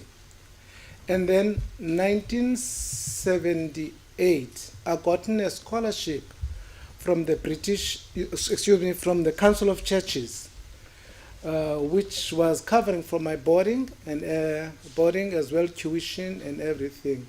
So I had to look for a boarding school. It's only then I decided to go to Tembelabantu in King Williamstown, where my brother-in-law was a teacher at King Williamstown.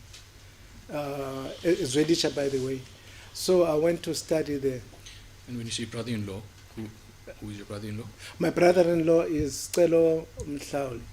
And I have to mention this. Between Cradock and Takastad, there was no train. There was a railway bus that would take us from Cradock to Takastad, and then from Takastad to Queenstown would be a train. And then from Queenstown, we'll go to the various villages, schools which were in the villages. And there was a culture. If you are a newcomer, you'll be initiated. I guess everybody knows that one. We were initiated, but Fort, he always protected me. I was never bullied. I was never actually initiated because, that was the situation. At least the initiation started the moment you leave your home. Yes. So from Cradock to Queenstown, I was 100% safe. Because once we get to Queenstown, Fort will take his bus going to the Transkei. I'm not sure which school he was going to. And then I would go to my school. Then I wouldn't escape the initiation there. Thank you for that background, Mr. Zonke. And- Yes? And who put Matthew? Obviously, I just knew him because he was a teacher. He was a popular figure and also a very active figure. So I know him. I know him on the basis of that. There was no way that you could miss him because he was very popular. He was very active, approachable man. Can we then move to June 1985? Mrs. Mhlauli's evidence was that she was staying at your home on the 27th of June 1985. Yes. We stay in New Brighton. That's our home, my lady. In the street 36 Mendy Road. Mendy Road leads to the main artery in the township of New Brighton, which is Ferguson Road. And Matthew's brother stayed at Ferguson Road and was staying at Mendy Road. And then from Mendy Road to Ferguson, you go through a close, what they call Ihanga. So there was Ihanga Pomela, then it was very easy. It's about 500, 800 meters away from home. So when the Cradock team came in search of the bodies, the morning when they arrived, the understanding was that the 4 activists are missing.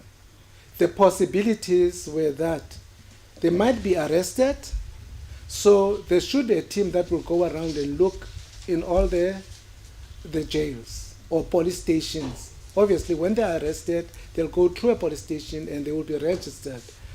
Then they had to go there.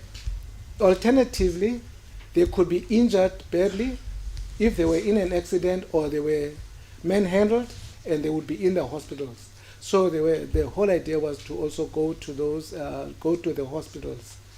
And then I don't know, but this one, and also there was an understanding that we need to go and do a search. And unfortunately, from the group and the people who were there at that point in time, none of them knew PE because they were coming from Cradock. So I was an ideal person to help, especially with the hunt of the bodies. So we got in the car. It was myself, Umzamo that I saw for the first time, and Mr. Square, which I gotten to know later, because it was the first time seeing, no, it wasn't the first time, but Mr. Square and Ubraveza, that is a big brother to Matthew. We drove to Kucha, because they didn't know where Kucha is. Kucha is bordered by the N2 and the Ado Road, which leads to Motherwell. And then that area is called Kucha. So it's just a stretch with thicket and all that. Should I go and explain as to what happens, or? Yes, or should I stop before I get into that? I just want to know, what date was this? The date, it could have been the 28th or the 29th of June. But what I can assure you, it was during school holidays, because I was a teacher. Okay. So it was during school holidays. I remember we actually closed a Friday past, so I was basically on holidays when this happened. In Mr. Lucanio Galata's evidence and in his affidavit, the evidence was that Mr. Nkonto and Mr. Mhlauli's bodies were found on the 29th of June, and Mr. Goniwe and Mr. Galata's bodies were found on the 2nd of July. Perhaps the question I would ask, they were found by whom? Because I dispute the fact that we never found them on the 2nd. We found them before the 2nd. So I think the question is, they were found by whom?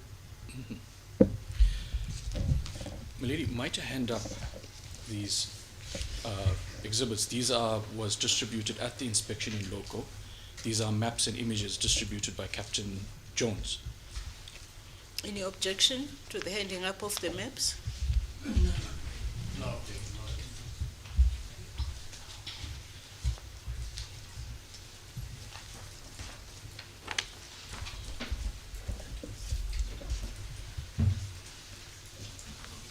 Here.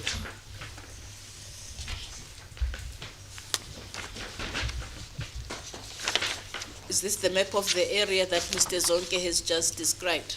Yes, my lady. This is the first A3 page was distributed by Captain Jones and was described as the map by Sergeant Lotz. In it is marked letters A to E describes where the vehicle, pardon me, A describes where the body of Mr. Mkonto is, B describes where the vehicle was, C describes where the body of Mr. Sitelo Mhlauli was found, and D and E is where the bodies of Mr. Goniwe and Galata were found.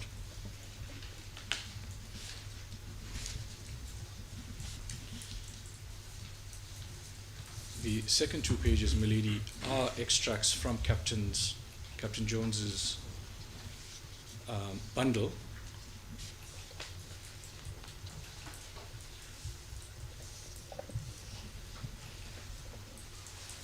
Image 60 is a snapshot of where the inspection in local was held to view where it is alleged that Mr. Goniwe and Galata's bodies were found. And image 78 is a drone or hawk-eye view of the area of Kucha as it is today.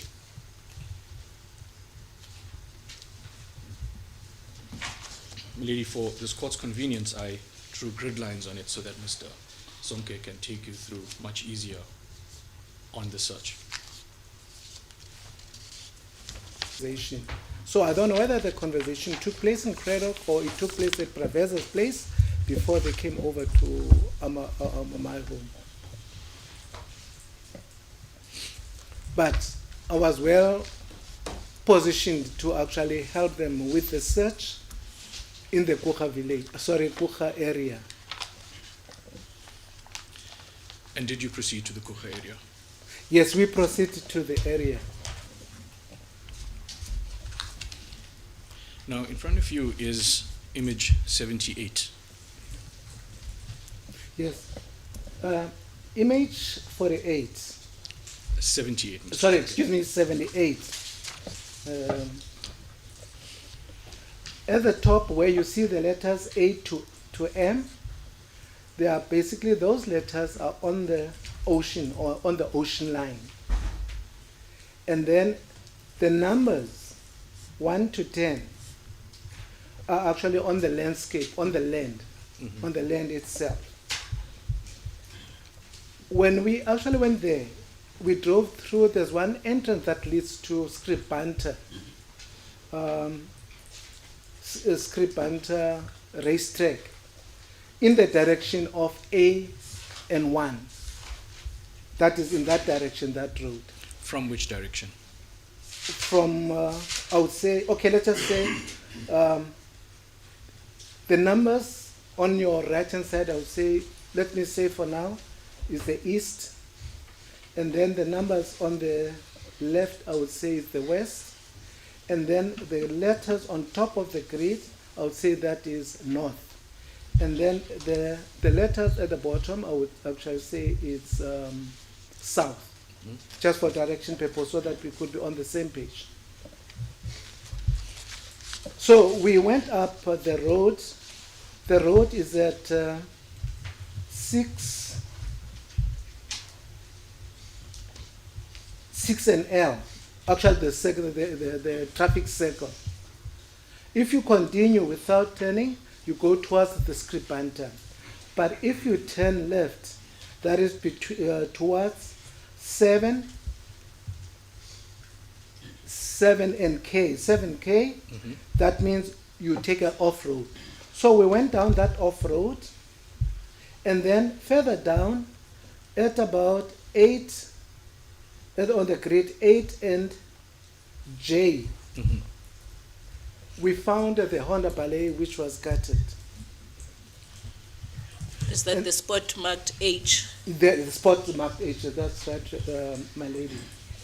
The spot marked H is where we found the Honda Ballet, which was gutted, and you could still feel the smell of the gas was still there, you know.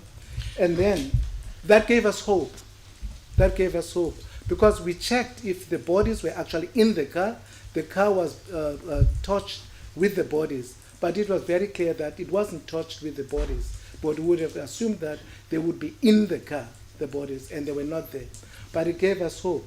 And then we started to walk. Before you walk, Mr. Zonke, do you confirm that H is where where it's marked by Captain Jones? I confirm, I agree 100% that it's where the car was. And can you explain to the court the state of the car? You did mention it was gutted. The state of the car, it was, first of all, you could tell that it was dosed with a flammable liquid and set alight. And then it was burnt. Any material that is burnable, it was burnt, and then only the frame, the metal frame was left. But it was also burnt because of the fire, because it was in fire, but it never burned to a point whereby it melted. So it only the frame that was actually left as it is. Okay. Is that explanation sufficient, my lady? Yes. Regarding the car? Okay, it should be. Oh. And after you noticed the car, you said you began to walk. Yes. In which direction did you begin to Yes. walk? We walked, on the map, we walked towards H and 8. There's a road, you know, on the road. We walked on that road. And then further down on that road, we started to see the vegetation. It was trampled on. People have walked on the vegetation. You could actually see that. That is when we actually got into the thicket. The whole area that is from on the other side of this small road, from G all the way to A, it's thicket. It's a bushy area with a lot of vegetation. When you got in there, we saw that there was sort of a path formed by the walking of the people, you know. And then we walked a bit into the thicket. When we got in the thicket, I would say, after we've walked about between 500, 800 meters, it's where we saw the bodies, 2 bodies, which were lying alongside, not 100% alongside, you know, but adjacent to each other, you know. They were burnt, they were charred. Can you identify on this grid? On the grid, I would At least in say the more or less it was on F8, at cardinal point F8. More or less. Mr. Zonke, I just want to step back a bit before we get to those bodies. The car that was gutted, did you recognize it as Mr. Goniwe's or a car belonging to Mr. Goniwe? Yes, okay, let me put it this way. I recognized it was a Honda Ballet. But you cannot say it's actually Mr. Goniwe. But the Cradock guys team confirmed that it is actually, hence there was hope. There was hope that we are going to find their bodies around there or whatever. But they were confident that it was Matthew's car. Thank you. And now let's get back to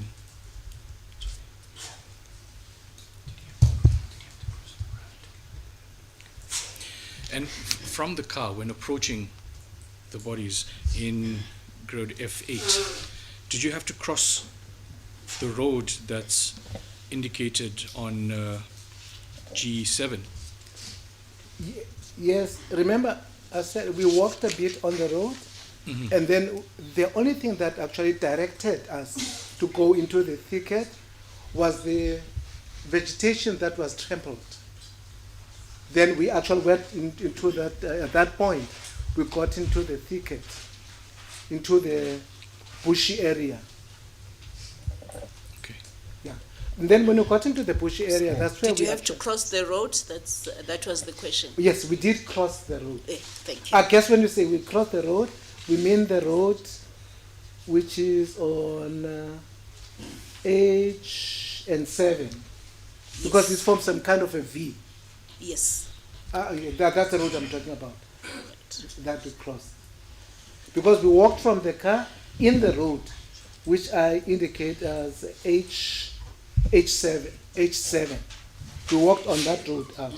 Towards, okay, to make it simple, we're walking toward parallel the Skripanta road. So we're walking towards Skripanta, but on a parallel road as it is. And then until such time we saw this vegetation which was actually hurt by the movement of people or the trampling of the leg of the shoes. Then it gave us an indication where to get in and where to start searching. And then indeed, I would say approximately between 500 and 800 meters, that's where we saw the bodies, you know.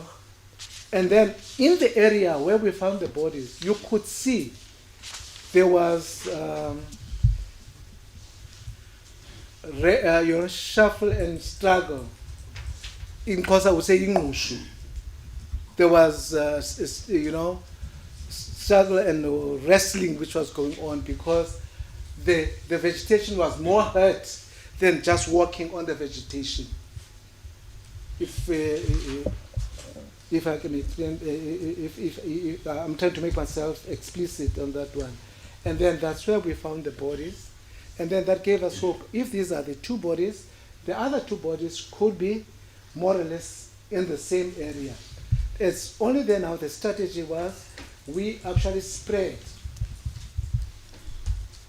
from this point to the west and then move in the same direction towards Skripanta, parallel to the, but at different areas, no, and then scan that particular area and comb that area. And that it was at that point, whilst we were actually scanning, unfortunately or fortunately, I was on the extreme, closer to this road we just spoken about, and then next to me was Umzamo, and then it was the two elderly men on the other side, on the other side. Mr. Zonke, before we go through that section, okay. To the two bodies, the burnt bodies that did you notice? Did you recognize those bodies? With the help of the Cradock team, the elderly people, they say indeed, the sign, because they know Mhlauli, they know Sparrow, they know Fort, and they know Uput Matthew. Mm-hmm. They said indeed these are the bodies of Matthew and Fort, because they were more slender than the two other guys. They could tell that. And also judging from their height. Remember, they were always together. They know each other very well. So they could identify them as actually being Fort and Put Matthew. Were there any other indications that the team recognized? Yeah, remember, first of all, this was a shock. And we're anxious to see the other two. So there was no long discussion about it. The only discussion, these are the guys. Are they the guys? And then they confirm among themselves that these are the guys. And then let's get on the search for the two, because at least we found these two. If we need to inspect and actually interrogate our finding and all that, we can do that later. But let us get on to searching for the other two bodies.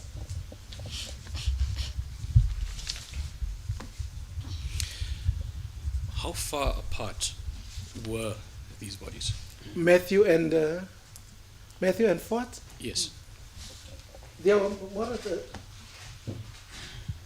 I think this is from here to there. It's not. I would say it's 300 meters. 100 meters, no 100 meters. These are 100 meters, so just over 100 meters. Can't Do be. you mean? Okay? Do you mean hundreds? How, Oh, okay. Pointing off. 1, 2, 3. It was about 3 steps away from each other.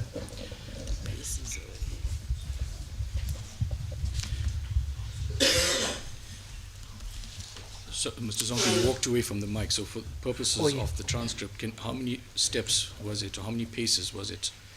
It was approximately 3 steps away, 3 to 4 steps away from each other.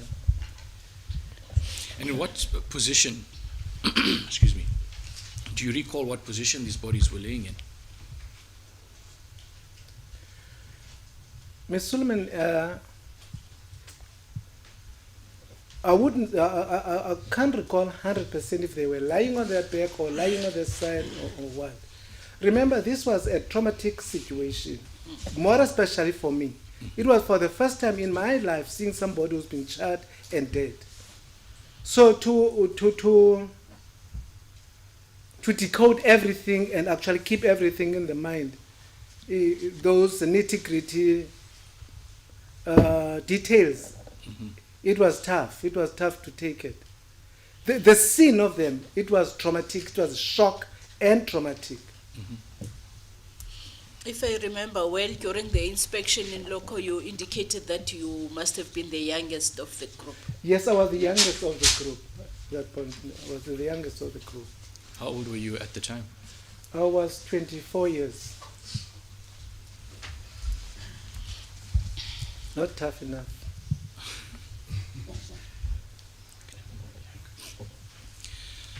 Okay, then, Mr. Zonke, let's then move to that next segment in which you indicated in your evidence, after you saw the 2 bodies, you began the search for the second 2 bodies. So we started to search, and then once we were searching, I saw 2 white men who were, who were coming towards the thicket, and they saw me. They came so close, they saw me, and I saw them. Can you indicate to the court on this diagram approximately where you saw those white men approaching you? I would say more or less at E6, round about E6.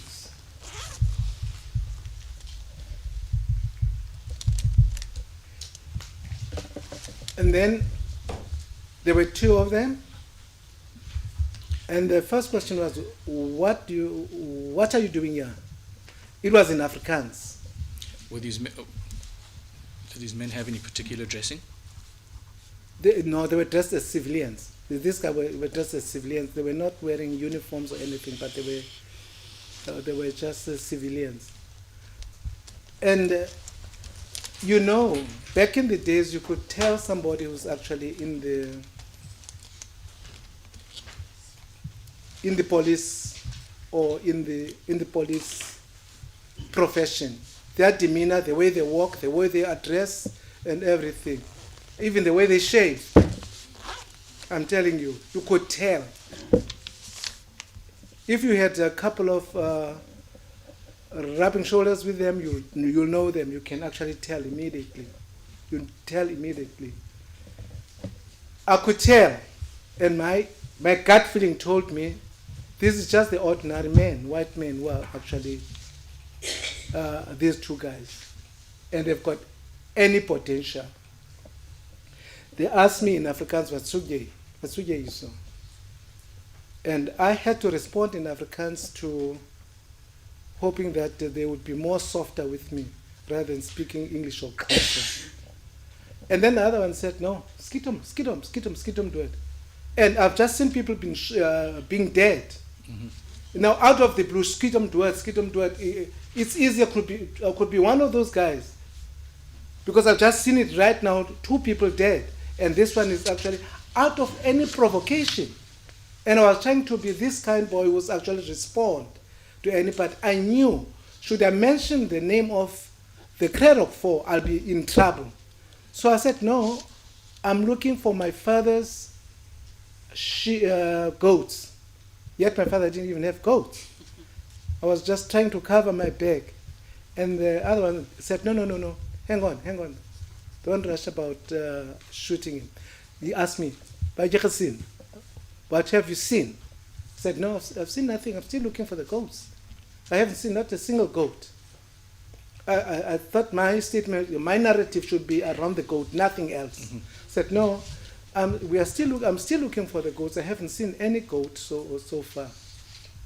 And I said, let us, then they spoke in a softer language, sort of whispering to one another. I don't know now the whisper what it was all about, but the next moment I was just grabbed by the arm, taken to a van, which was parked in front of the in front of this guttered car, and then I was put in that van. Now it's not the ordinary police van; it's a truck. It's a truck. You can literally stand up in that truck. It's a truck. And when I got in there, it made me even fear more because I could see the shovels and I saw the inmates. Because unfortunately, the inmates, they were still in their uniforms, in their green, rough khaki stuff. And then I knew I'm gone. From here, definitely, this is not the place where I'm going to say goodbye, kiss goodbye to my life. I'm going to be taken somewhere.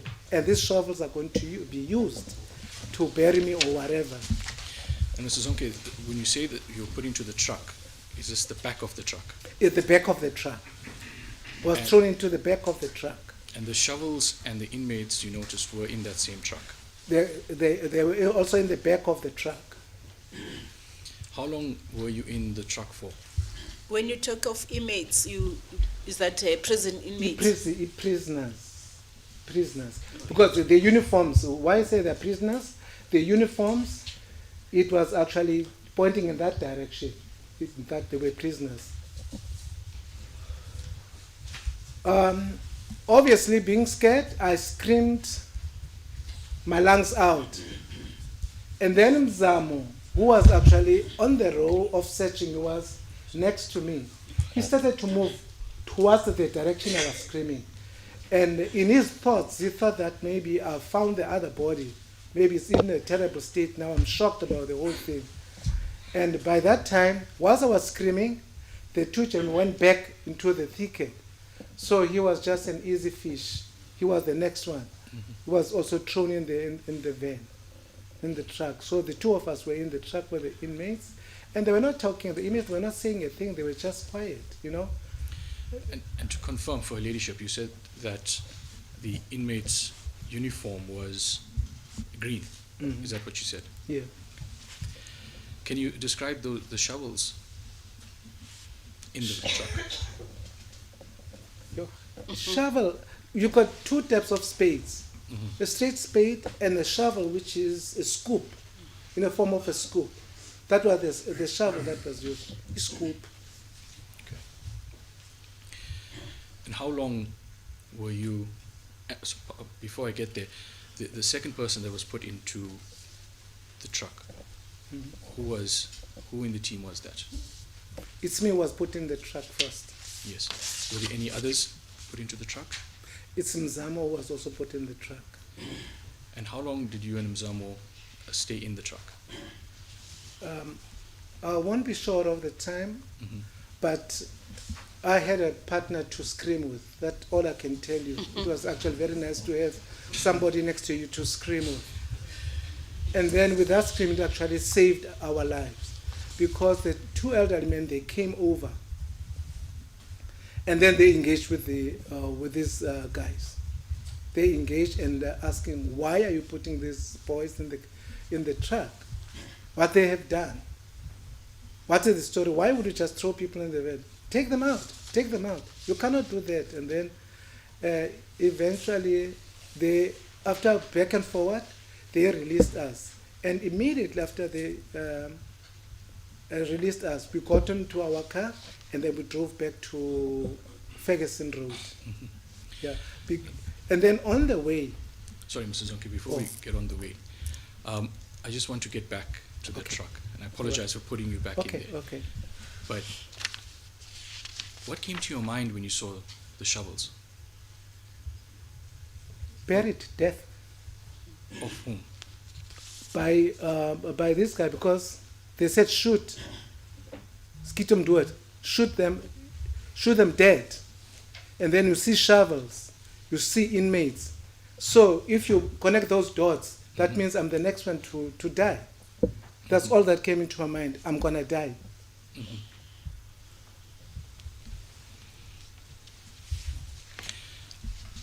Okay, Mr. Zonke, we can then go to the drive to Ferguson Road. All right. So from Kucha we drove to Ferguson Road, and then immediately Gil, Mr. Square said, we have to change the route. We came through the freeway, and two said, no, we have to change that route and use another route. Because it could happen, these guys are actually mobilizing their mates, and we could be in trouble. They could easily overwhelm us. And we got very quickly got into Ferguson, fortunately, very safely. And then when we got in there, the team, now I was actually sort of put us aside, and then the team decided that I guess that they got the information from the people who were in the house, or they came with the information, because the next step was, let us go to New Brighton, to the police station and look for the bodies. But in my thinking, they might have actually heard that Stelo and Sparum Koto have been killed and actually put in a mortuary. So they went to the mortuary. And when they come back...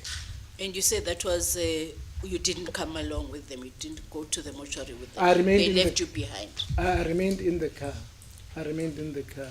Only the elderly people actually in there. Because I guess they saw that I was still shivering and actually shocked about the whole thing. So they didn't want to shock me or traumatize me further. I guess so, you know. So it's where now they came back, and all I remember was Stelo was dead. Who couldn't just control himself. He was just teary and... hey, my English is disappointing me now. And don't singala ngesilungu madoda ncede. Not sure what happened to our interpreter. Not a hiccup, you know, when you feel very hurt and then you have this... Yeah, the voice cannot come out, but you feel that you want, you know, you could see that he couldn't talk. He was, you know, he had that feeling, you know, and you could see in his face he wasn't actually good at all, which I assume that he saw his son in that state, he saw him and he couldn't take it. So when you say you remained in the car, was that now at the police station? Yeah, by the mortuary. At the mortuary. Now, Mr. Zonke, I want to deal with this large A3 map that we received in inspection in loco. Now, according to the police, so is that map in front of you? Sorry? Is the map in front of you? Yes, I've got the map.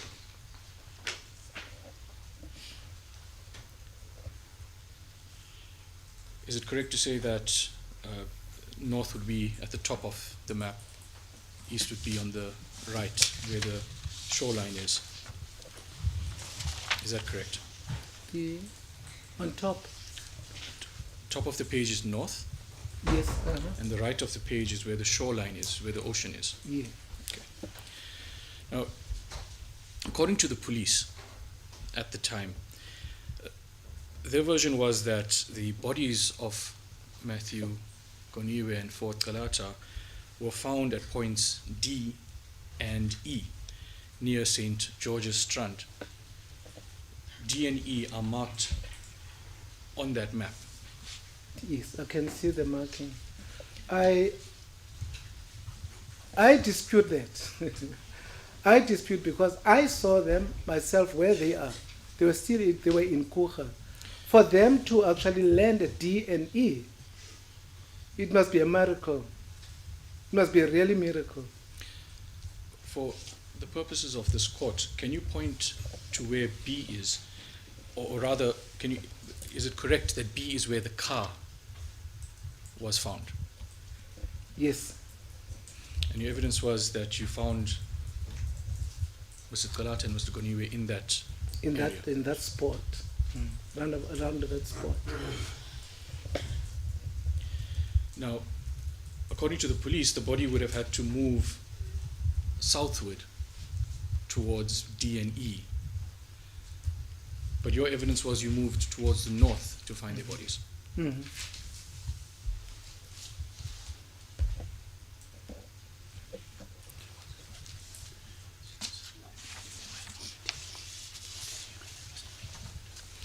So then, Mr. Zonke, if the police say that the bodies were found at D and E and you say that you saw the bodies north of B, would you agree that the bodies were moved? Yes, the bodies were definitely removed. They were definitely removed. And my theory is just to put things in perspective and also what actually happened. There was, I'm just starting where the Square and Traversa, they were having an engagement with the police. When they released us, we never waited. We left the police there. We left the truck there. So between the time we left and the time the bodies were actually found at D and C, in my opinion, I don't think it's rocket science. They were removed over there because we saw them over here, and now with the report of the police, they say that they were at D and E, which I flatly disagree. They were never there. They were at one spot and moved and placed in another spot. This is the spot where they were placed. They were planted there. Yes, maybe you should stick to what you yourself know, because you don't know whether they were moved or not. But I get your point. Okay, my lady. And what's more, Mr. Zonke, is that the police reports... Can I just make this point? Yes. Can I really make this point? I just want to make this point. Who actually said the bodies, they were at D and E? This map is, who drew this map? It's the map of Sergeant Lotz. Do you think, do you think Sergeant Locke? Mr. Zonke, maybe as I suggested, just stick to what you yourself observed. Let someone else say. I'm sorry, my lady. I'm sorry. No, I appreciate that. I'm really sorry, my lady. No, that's okay.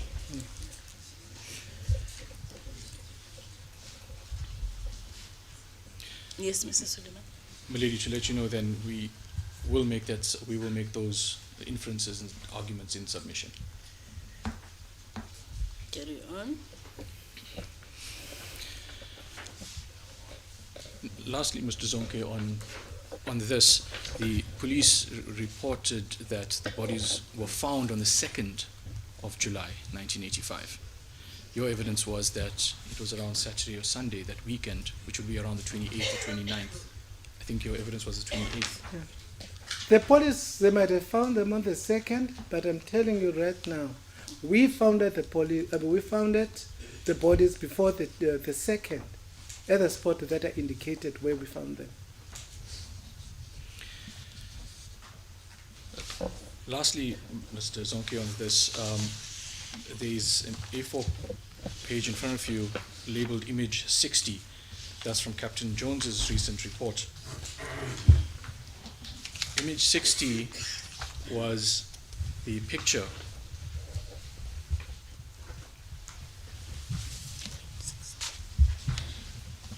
Okay, I've got Image 60.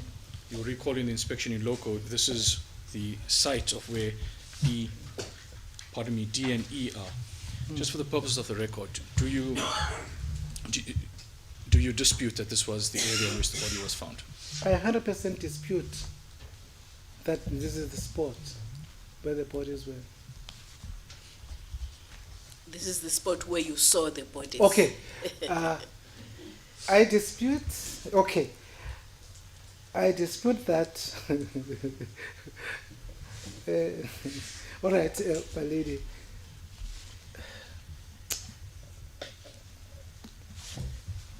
Okay. I dispute that this is the place where I saw the bodies. Okay, yeah. I dispute that this is the place where I saw the bodies.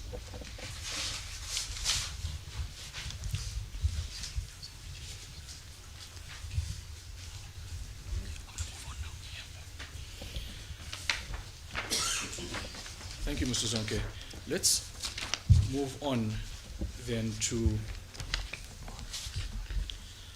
how these experiences have impacted your life.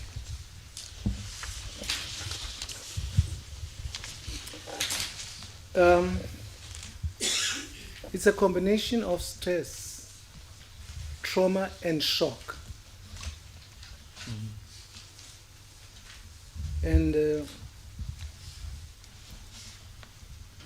And it's also very hurtful that we have to be in this court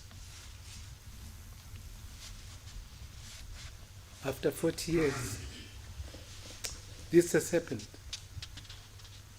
And between the 40 years and now, there were inquests, there were TRC, the institutions that actually perform their duties.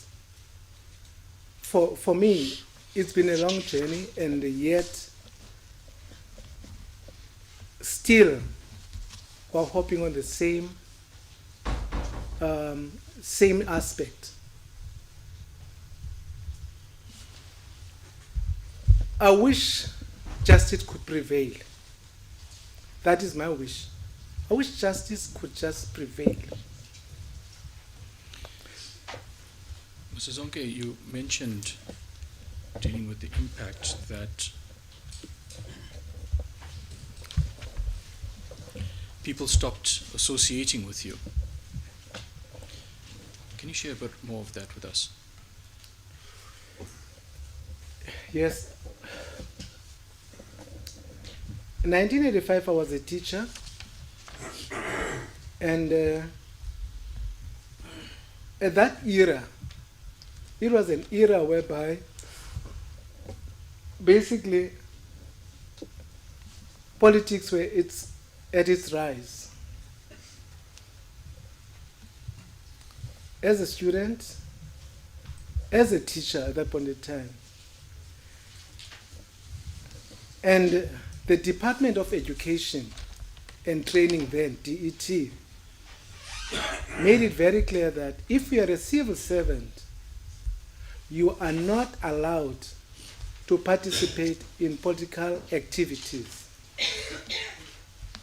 Which does make sense because education itself is a political entity.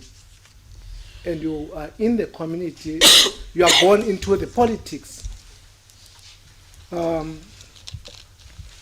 But coming back to your question, my colleagues, a good number of my colleagues, to safeguard for their safety, they disassociated themselves with me.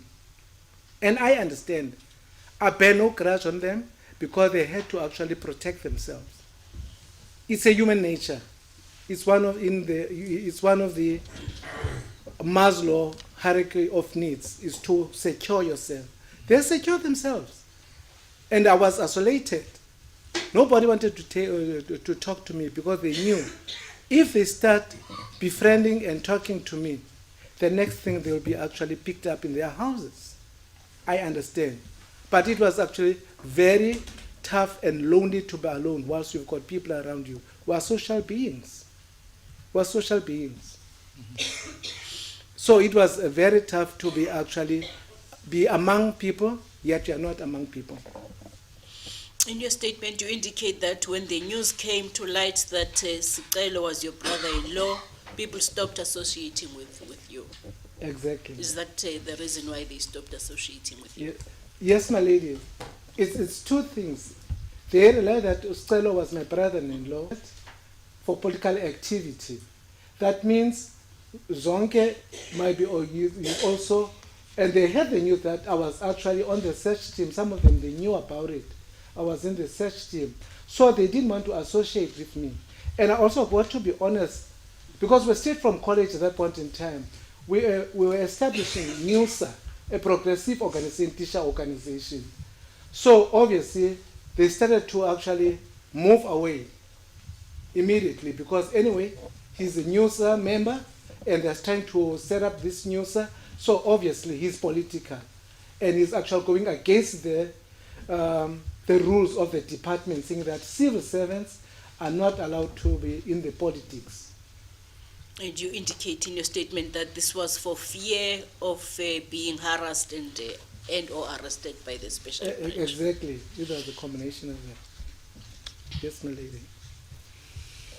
Yes, Mrs. Sonke. Mr. Zonke, you indicate of the struggle that you had to understand the perpetrators. What was that struggle about? The struggle to understand the perpetrators. Yes.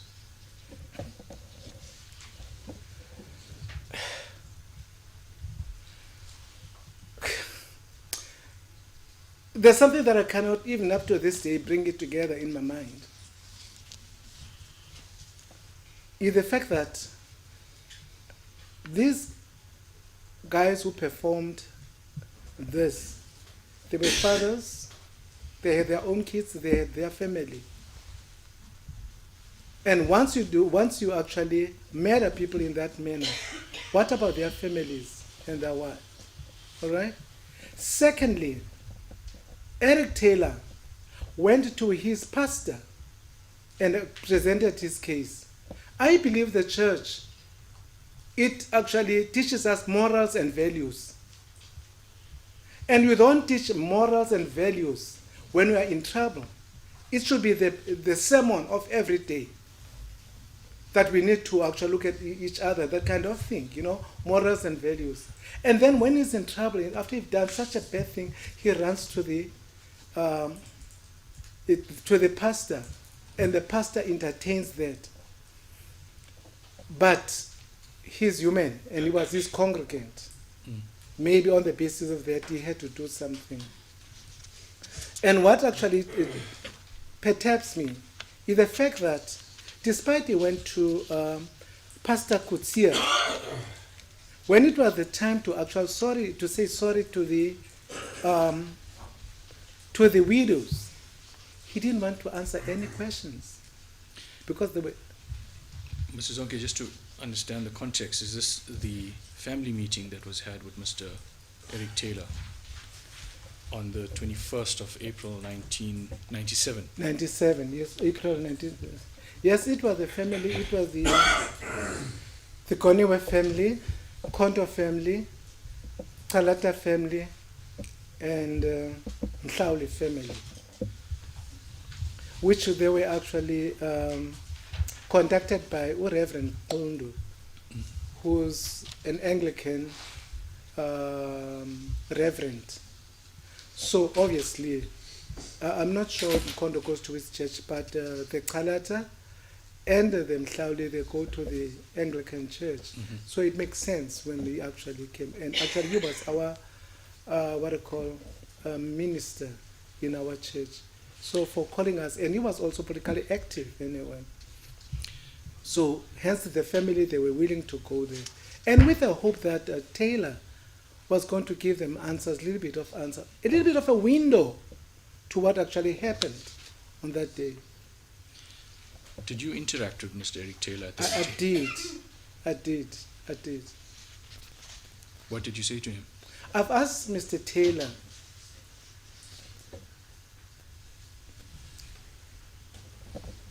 the powers which were his bosses why did they choose him to be part of the security branch?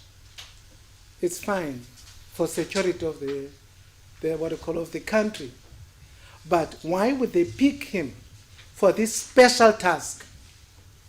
For this special task, to eliminate people. What makes him qualify for that? And then he didn't answer that. He said, I'm here to just say sorry to the widows. He never responded to the question. Was very evasive. That's all I can say. Any question which was asked, he was evasive. Because he had a narrative, was pushing a narrative of a seek forgiveness. I want to be forgiven. How do you get forgiven, yet you don't want to actually say anything, regard what you wanted to be forgiven for? That was the missing point. That was the missing puzzle in the whole puzzle. In his evasiveness, did he deny being involved in the murders? He didn't deny. He didn't deny, but he wouldn't divulge actually how it was actually operated and done. He did say he was part of that, but he didn't actually go into details. Part in what sense and what he actually did. Maybe just an advisor. You could have said I was just an advisor sitting in the office and just advised, But he actually, it was implied in a statement that he was actually actively involved, not directing from a distance. And Mr. Taylor later on makes an application to the TRC, and in his transcript mentions this meeting. What do you make of that? Obviously, the meeting which was called for forgiveness, it was a preparation for amnesty. It was all about himself again. It wasn't actually forgiveness to the widows. It was about him. That would be his punchline, that the widows have forgiven me. Why should I get a heavy sentence or whatever the case may be? He was brilliant about it. In fact, the words you use in your statement is curry favoring. Yeah, he wanted the widows to carry favor for him. So, Mr. Zonke, let's speak about the TRC hearings. Did you attend the hearings? Yes, I did attend the hearings. What were your recollection of the hearings? My recollection of the hearings is that initially when it was spoken about, I had so much hope on the TRC. But when the whole process was taking place, it was another story that I saw. The victims, they walked into that stage and tell their stories with a tail between their legs. You're a victim. And you come and present your story with a tail between your legs. And then the perpetrators, What do you mean by that, Mr. Zonke? What does it mean to have your tail between your legs, Mr. Zonke? Okay, it's to be, you feel this person is on the back foot. Because in my opinion, if I'm going to tell my story, and I know I've got a backing of the law or justice or the institution concerned, I should actually be much articulate myself very well and without fear. People you could see, they're actually talking in fear. There was fear. And they were not actually, they were traumatized, but there was also fear. There was a lot of emotions which were going on. And then once they break down and cry, tissue paper was pulled, wipe their tears, and go back and talk. No counseling was done. In my opinion, if you wanted to get a real, true results, pre-counseling for the victim. They needed to get a pre-counseling. And then they go and present post-counseling. And counseling is an ongoing thing. Those guys, they never gotten that. Raw as you are, You've gone through everything. You have to stand there and talk as if you're a storyteller. It's not storytelling. It's what you feel. It's what we experienced. Why would you expect somebody to go and talk as if he's a storyteller? It was not real. On the other side, my observation, the perpetrator, when he walks into this, onto the podium, so confident, nicely prepped, and they were told one thing, ekani ondowi. That was the biggest word, that was the buzzword. I can't remember. How can, for me, you did something yourself. There's no way that you can forget it. It's like, if I teach you to ride a bicycle and say, you do this and this and this, and then I say, you ride the bicycle, you won't be able to ride the bicycle. You won't remember everything. But if you get on the bicycle and ride the bicycle yourself, you'll be able, it's a skill that you'll have for the rest of your life, and you'll be able to do it. So this analogy is that these guys, they did it themselves. All of a sudden, they're just so forgetful. Selectively forgetful. That's not real.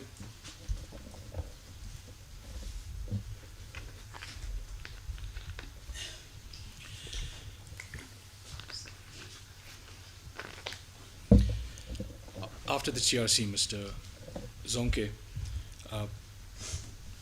it's been many years since, and the information you've provided has been most useful. Has anybody from the police or the NPA or any law enforcement have approached you to discuss this matter? Nobody approached me. Nobody approached me.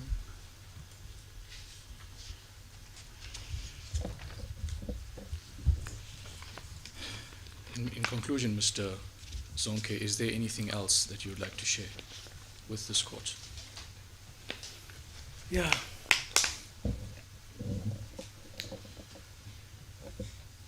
I'm going to sound like a broken record. I'm going to sound like a broken record. These kids, they lost their father, the fatherly love. And I felt being loved by my dad. I was born, my father was 6 years when I was born. And then he died when he was 99 years. I still feel his love for 39 years. Here we've got young people who never gotten that love of their fathers.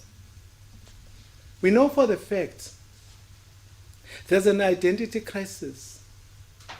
If, more especially for boys, because the boys, the way they are wired, they want to align themselves with their lineage, their fathers and everything. They imitate or model their fathers. These boys never had that opportunity. Not undermining the girls. They never had that opportunity to model their fathers and do what their fathers did, or train by their fathers in a certain direction. That is one thing. Secondly,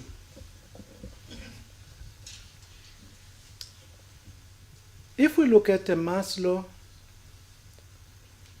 hierarchy of needs, the very basic need, a very basic is shelter and other stuff.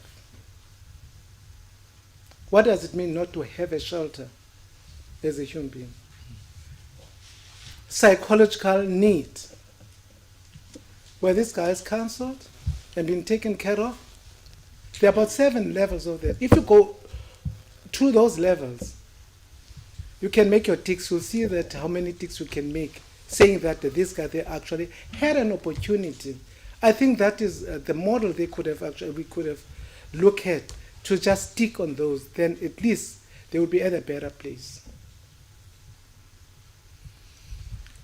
Thank you, Mr. Zonke, for that most illuminating testimony. Milady, those are questions. Thank you. Any questions for Mr. Zonke?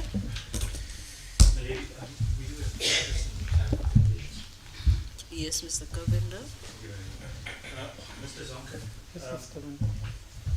I just want to place on record that our responsibilities as evidence media is to assist the court in coming to a finding in respect of this inquest. And we are here to cross-examine witnesses. We are here to clarify certain issues so that everyone understands what's going on. So what I'm going to ask you is questions and clarification, not cross-examination. Okay. I just want you to understand. All right. So I just want to clear, with regards to the day you said you found the bodies, what date was that? What was the date you remember? Or let me ask you this way, if you can't remember the exact date, how long after the Cradock 4 went missing did you all find them? Okay. We've been told that this happened on the 27th, and I'm not sure now when did the Cradock team came. It came after a day or two, but it's not more than 2 days when they came down to PE. So it's either the 28th or the 29th? Or the 29th. Okay. And it is your evidence that Mr. Kalata and Mr. Guniwe's body was found near the vehicle in the Scribanta Hoka area? Correct. And in your evidence, you made reference to we were searching. Who is we? Who was actually conducting the search? The search, it's Mr. Square, Mzamo, I do not know his last name, myself, Velile Koniwe. And then you also make reference to we found the body. Who exactly was the first person to see the body? I can't say we were, remember we were walking on a trail following the what I call the plantation which we had trampled on. So obviously there was this open space through the thicket, and then we found this open space where they were actually, I cannot say it's, I'm the first one who saw it, but we so with the because I can't even tell you who was leading in the first place whilst we were walking in the thicket. That's what I was going to ask you. Were you walking abreast or were you walking one behind each other? Look, when you're in a thicket, the pathways, they may be narrow, they may actually open up. So there was no, they may, so at some stage it would be one after another. At one moment it could be just enough for two people to walk or so.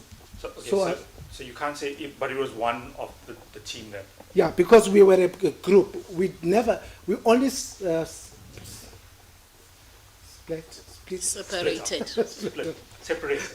Only separated. We only separated after we've seen the bodies and start now to actually say, let us comb this area to search for the towards Scribanta in the thicket. Was that to look for Mr. Mkonto? Yeah, the whole idea was to look for Mkonto and Stelo. Okay. Did anyone remain with the body? No. The two bodies? No. Okay, and then after the incident with these two white men, did anyone report, or are you aware of anyone reporting to the police that the bodies had been found near the vehicle? Or even if the vehicle had been found? No, I'm not aware of it. Okay. And who identified the bodies as being that of Mr. Kalata and Mr. Guniwe? It was Mr. Square, Kelkashe, as well as the bigger brother of Guniwe, Upraves. Who identified as being that Yes. of Mr. Matthew Guniwe. Yes. So at that stage, the Guniwe family was now aware that Mr. Guniwe was deceased. I wouldn't know that. What I'm saying is that because the brother had identified the body as being that of. I mean, at that point in time, he identified, and then in terms of communicating with the... No, I'm not saying that, but Mr. Guniwe himself was aware now. Oh, yes, he was definitely aware. Okay, and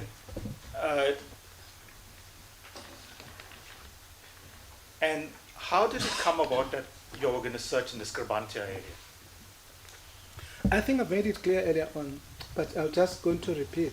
That you do not know what went on before. Yes, because these guys were coming from Cradock. So that information was given and to you. I was in Port Elizabeth. Okay.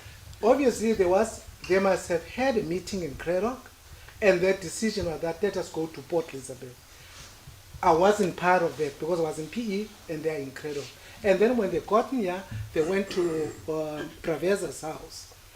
And then it's where the plan was now, let us look at these areas. As I indicated, police, the hospitals, and then search. And then these two, it was easy to do because police, they are always there, the police stations, and also the hospitals are there, no problem to get there. But Skripanda, they didn't know where Skripanda, sorry, Kucha, by the way, not even Skripanda, Kucha. They didn't know where Kucha is. Because Kucha is just an open area, it's not a residential area whereby you would actually see on the newspaper, whatever, and all that. So, even the only thing that is known there is Skripanda. They don't even say Kucha Skripanda racetrack. They say just Skripanda. So I was the one who said, I know where Kucha is, that area. And you yourself, did you tell anyone that the bodies of Mr. Kalata and Mr. Guniwe had been found? You personally, did you tell anyone? When you say anyone, do you refer to the authorities? No, or I'm you talking about your refer- family members or anyone else. Family members, obviously, because we were deployed by the family members, so I had to tell the family members. So, did you tell your sister that the No, bodies? no. Remember, in an African context, I was the youngest. Yes. There was no way that I could be proactive and address elderly people what is happening. That was left for Uput Kilkachi, Mr. Square, and Mr. Uput Veli. And they would actually know how to handle this situation. As I said, it's actually a traumatic situation. Yes. So it was actually left for that, for them, not me going and address anyone. So, you were present when we conducted the inspection in Loco in those areas. Correct. You were also present when Mrs. Chalmers also did the pointing out when we were at St. George's Beach. Correct. And she indicated that at St. George's Beach was not the correct spot either. And it was between Swartkops and the Blue Water Bay area that Mr. Kalata and Mr. Guniwe was found. Or she was taken by the police. Do you remember that? Swartkops. Or between where we were and towards Blue Water Bay. That That's was- where the bodies, she Yeah. indicated. She was shown the bodies. Do you Yeah, remember that? yes, I remember the Yes. place. So now we have that situation where Mrs. Chalmers indicated that is where she saw the bodies. Okay. Oh no, They was rem- shown the bodies. Was shown. Yes. Mhm. Then we got And then one part we shouldn't leave. She was shown by the police. the Yes. police. Yes. It's not Exactly. her who actually found them. Yes, She was exactly. shown by the police. And the police were implicated. Yes, no, I understand that. Okay. Mr. Zonke.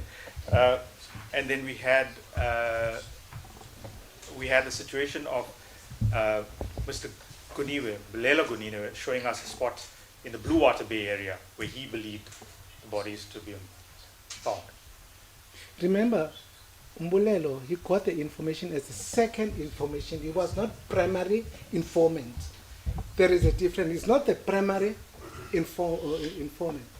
He got the information and he acted on the information. Okay.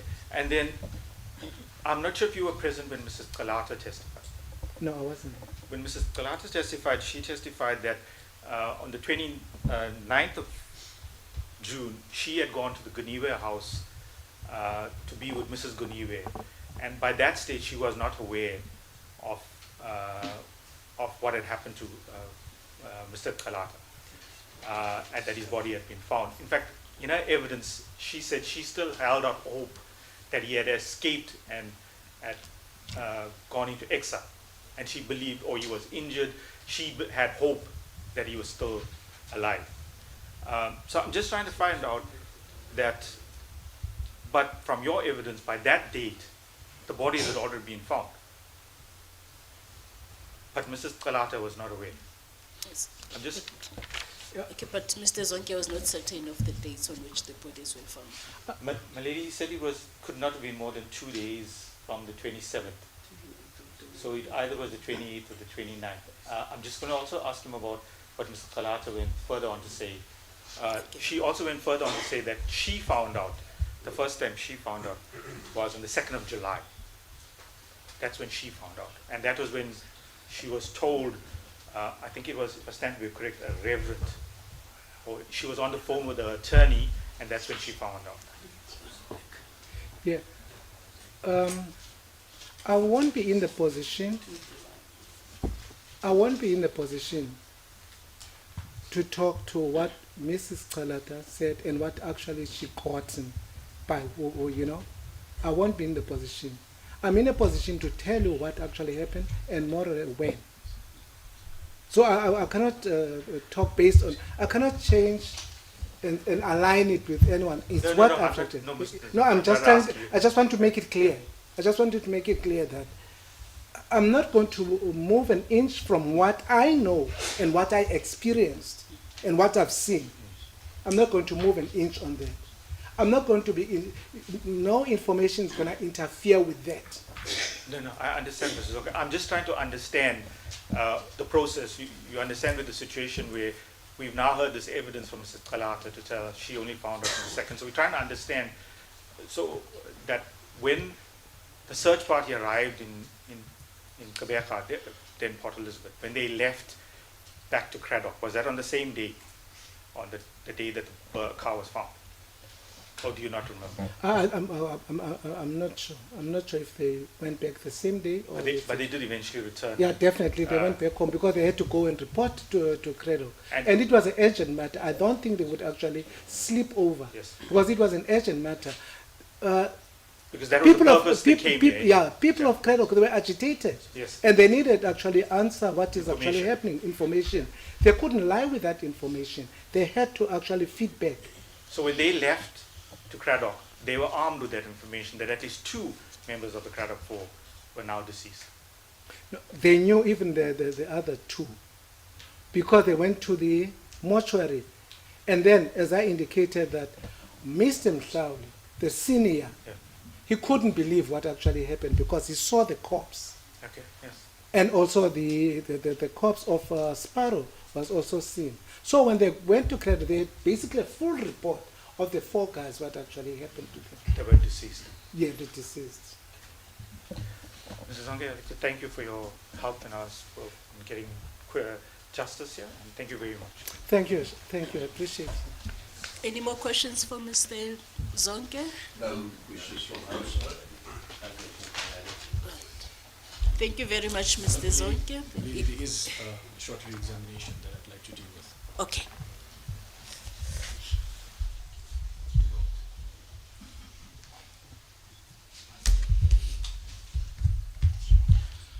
Mr. Zonke, firstly, at the inspection in loco, it was recorded that the evidence of Ms. Judy Chalmers was that she, when she was taken with the police, she noticed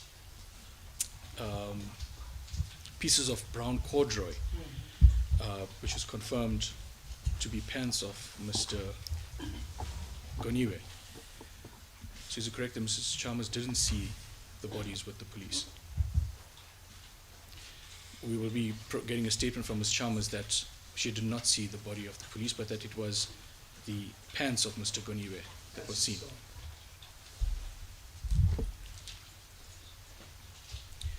The second and last is that it was the evidence of Mrs. Nomonde Kalata that it was on Saturday morning when she received a newspaper that she saw the burnt car. And thereafter, she had a meeting with, it was thereafter, that the days that followed, that she had a meeting with the relevant persons, her attorneys, etc. And so, being that the newspaper was seen on that Saturday morning, how does that coincide with the evidence that you've given on when? It coincides because on the newspaper, it was on a Saturday. A burnt car, meaning that days before that, the car was burnt and the bodies were burnt. So the newspaper comes after the action.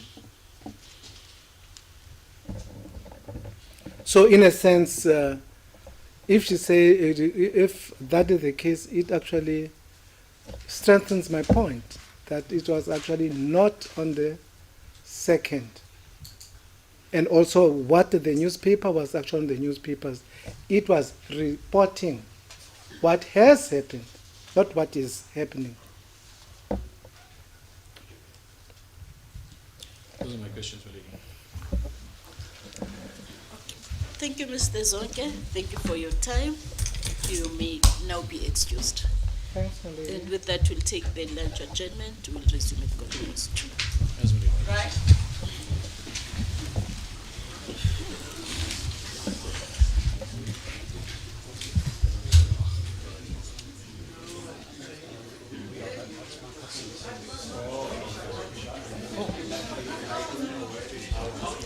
I have a scanned copy of it if you like. A scanned copy, yes.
Yes, Mr. Vane. As the court pleases. A lady, when we led Mrs. Mshlali, she made reference to a treasured poster from the funeral that had been seized from her home by the police. As promised, and for the historical record, we'd like to hand up a copy of that poster. And the lady, I understand that we could mark it F5.2, since it's attached to the evidence of Mrs. Mshlali. Yes, there will be no objection to the handing up of the poster. Milady, we are going to, I think it might have happened already, we're going to email a digital copy of that poster to all the parties. Thank you.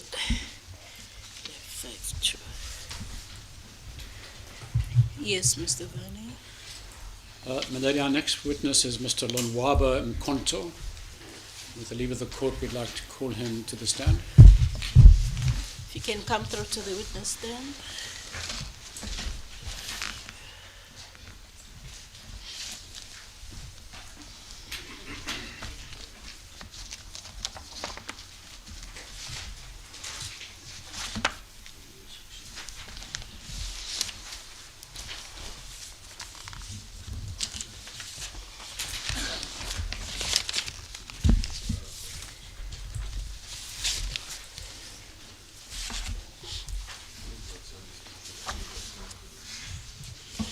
You state your full names for the record, please.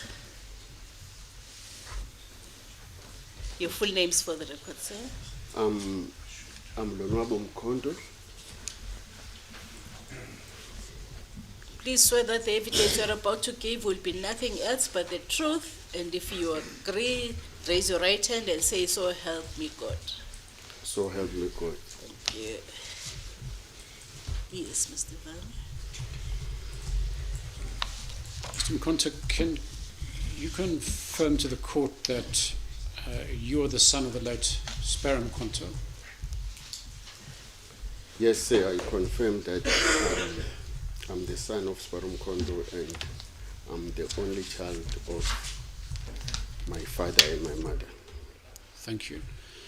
Now, before we proceed with your evidence, I understand that in the preparation of your statement, you spoke to your mother and you relied heavily on what she told you in order to prepare your statement. Yes, that's true, sir.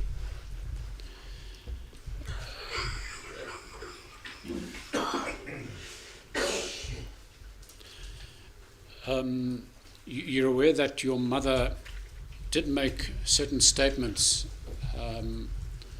following the death of your father to the police, as well as to the first inquest before Magistrate De Beer, written statements. Yes, I'm aware. Yes. And you're also aware that she testified before the Truth and Reconciliation Commission in April of 1996. I know that for sure. For the purpose of the record, if you can confirm the name of your mother, names of your mother.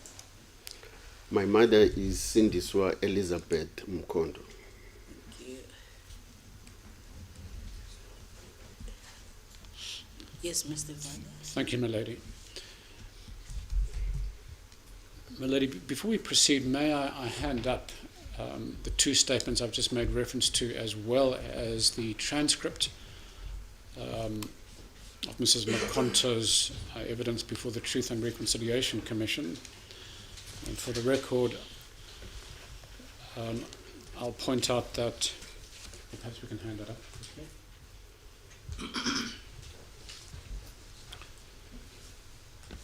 The two statements in the transcript are already part of the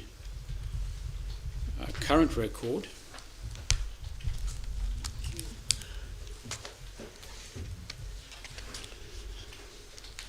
My lady, the first statement that Mrs. Mkonto made out, which is on the front page, is dated 18th of June 1987,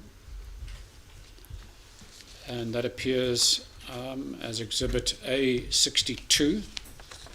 It's currently numbered page 26. And in that statement, Mrs. Mkonto confirms when she saw Matthew Ganiwe last, although there's a spelling mistake in his first name. She confirms that he was the chairperson of the organization Cradock. She does not know who murdered her husband, although she confirms that the security police was investigating the organization that he belonged to. My lady, the second statement doesn't have a day, but it seems to have been signed during January of 1988. And there Mrs. Sindiswa Mkonto, as with the other wives, confirms the statement of Nyameka Ganiwe. That was also for purposes of the first inquest. And then the transcript of the evidence before the Truth and Reconciliation Commission is marked Exhibit A3.3.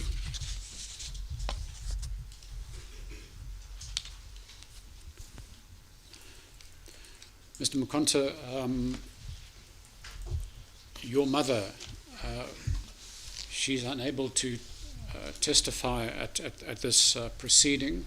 Can you explain to the court why she's unable to do so? The reason for my mother not to be here, she is not well. She is sick. She's got arthritis. She's got hip problems. She's got high blood. She's got diabetes. So, for those reasons, she couldn't travel to PE for this inquest. But you indicated that she probably will be following the proceedings, and in particular your testimony on the live feed on TV. She is watching as we speak. Okay. Perhaps, Mr. Mkonto, we can just start with a little bit of background about yourself. When were you born? I was born in 1978, the 13th of December. And you mentioned that that would have made you 6 years old at the time of your father's death. Exactly. And what is your current occupation? I'm a superintendent traffic officer. That then makes me a person that is in charge of the traffic officers, the examiner of vehicles, and the driving license examiners. And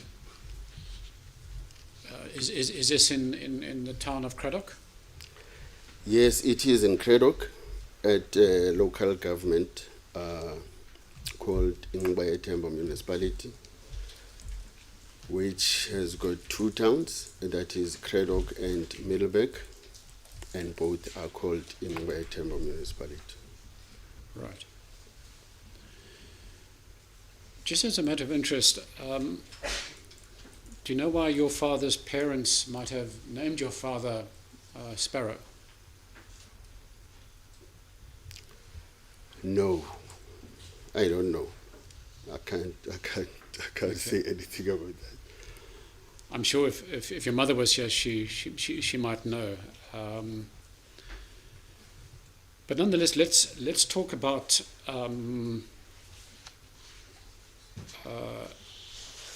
Sparrow, the man, your father. You were, of course, very young at the time, but I understand that you do have some recollection of him. Okay. My father was born in 1951, the 24th of December. And I was born in 1978 when he and his friends were establishing a local team called Citizen in Cradock. That was in 1978. That team is still there, and some people are saying that team is like my twin brother because we were born in 1978. So my father was the founder and the president of the team. He was also in the executive of the rugby team that was also in Cradock. That then tells us here that my father loved sport. He loved politics. He was also a family man. So then he wanted to uplift the community, and then he fought for equality for the community. My father worked at the railway, which is now known as Transnet. Now, when my father was employed at railway, he joined the railway.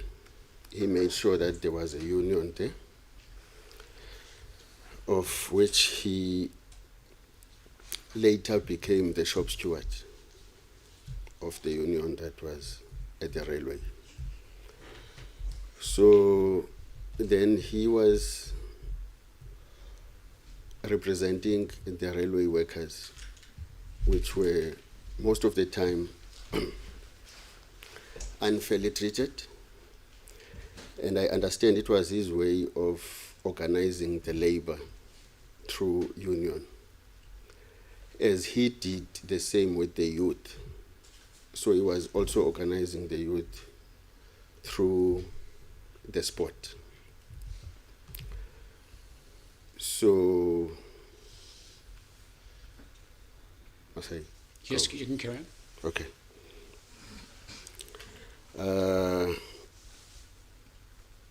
So then he, in 1983, because he was a political activist that was regarded as the terrorist and the communist, in 1983 he was buried alive. You say he was buried alive? In 1983, yes.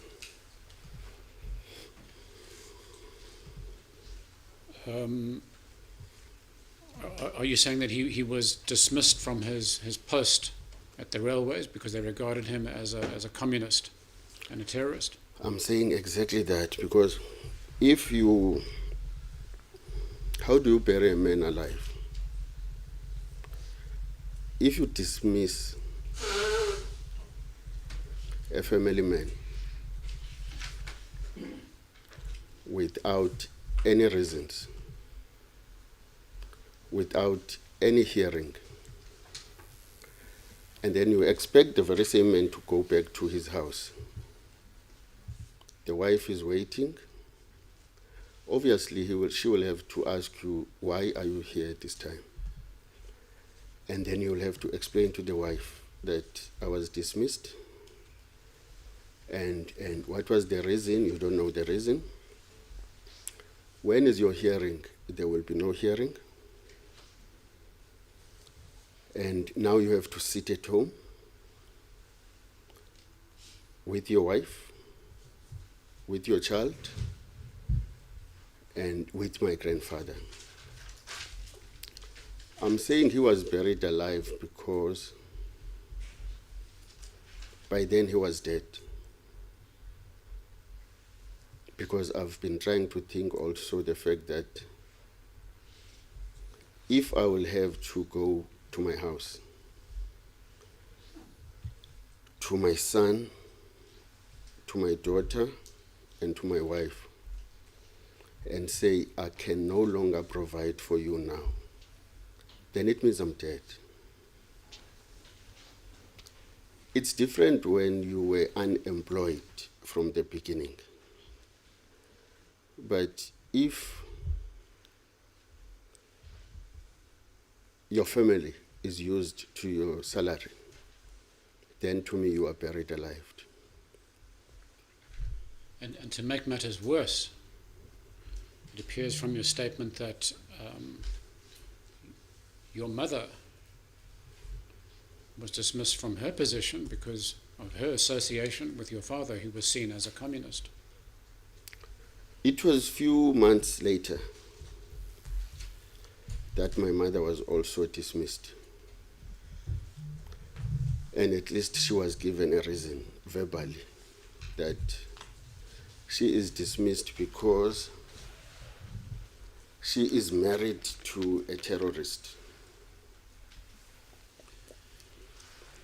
Now, your father did try to get further employment, didn't he? He tried. He tried, but he couldn't get any.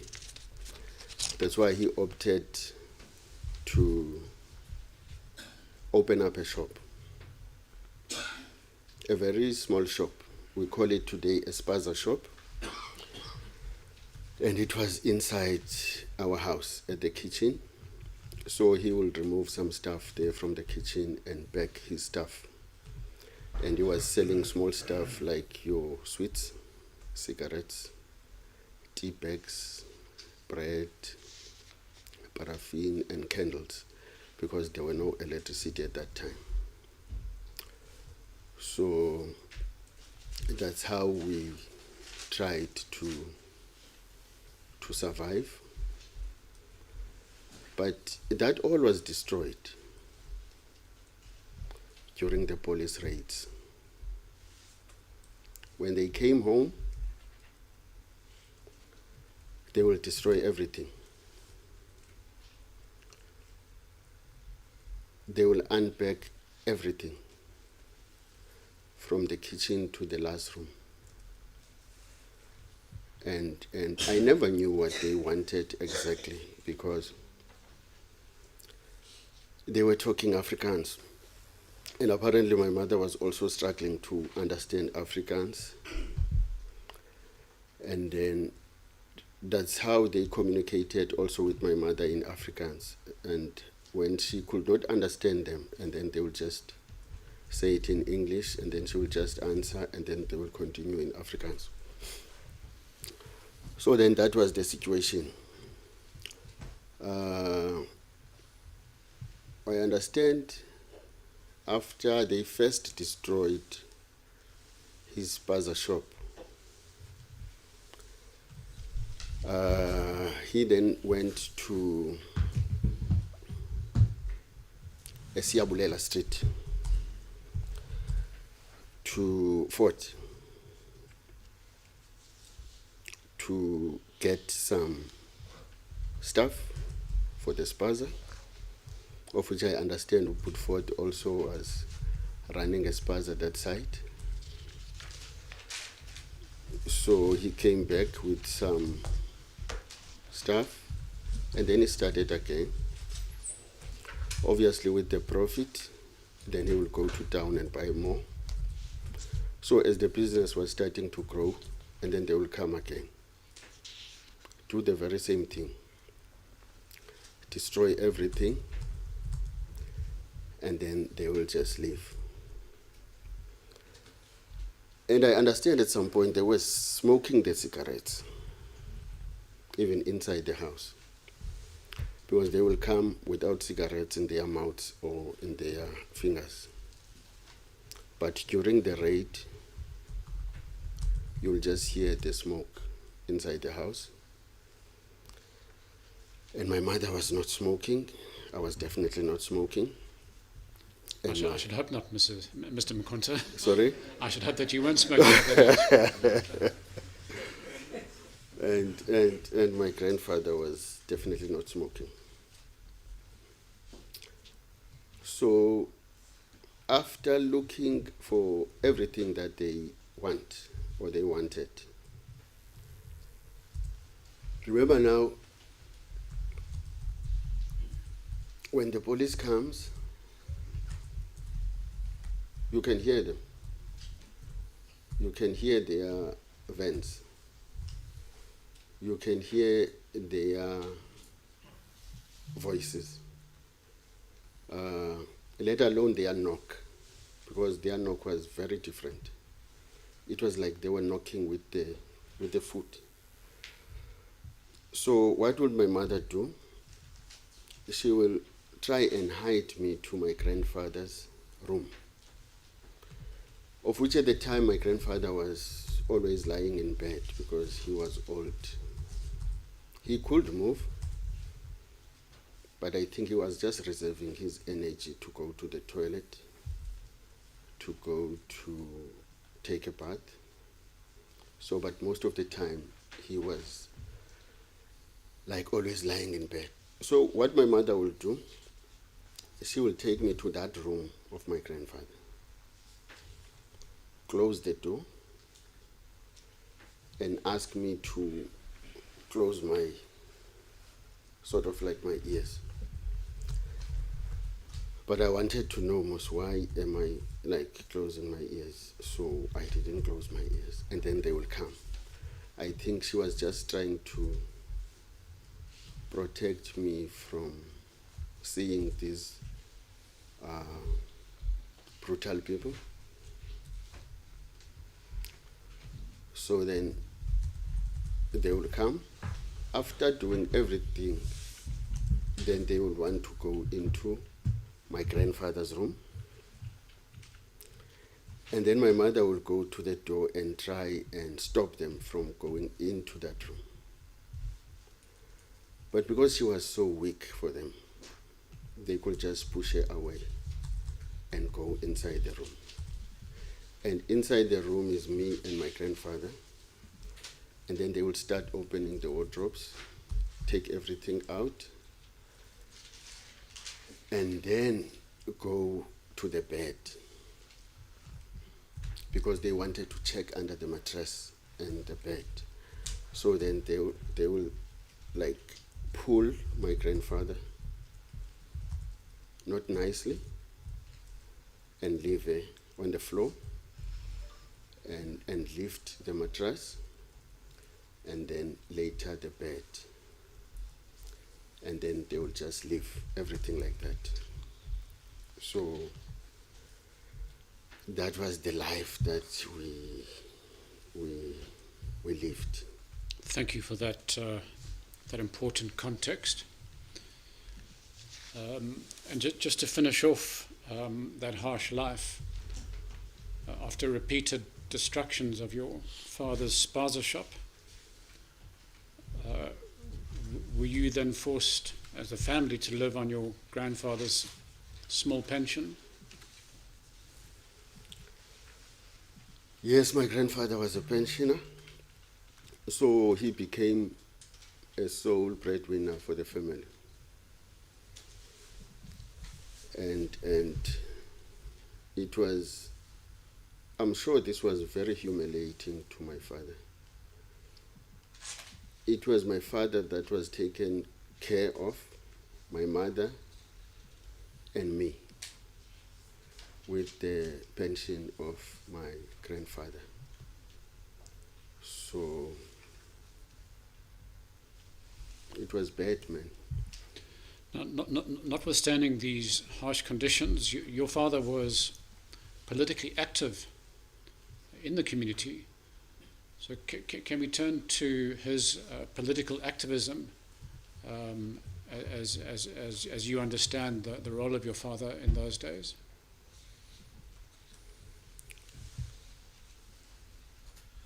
my father was like always going to the stadium during the weekends. He would saying he's going to watch the games. We had 2 stadiums. The one that was like playing, or sometimes the rugby and the soccer would play at the same time. So I would go with him. He most of the time he will go with me to the stadium, and obviously he will put me in his shoulders. And then when we get there, he will most of the time be surrounded by people at the stadium. And he will be doing the talking. And then you just wonder, I mean, we came here to watch the game, but here is this guy doing this, like, so he will do that. I think he was,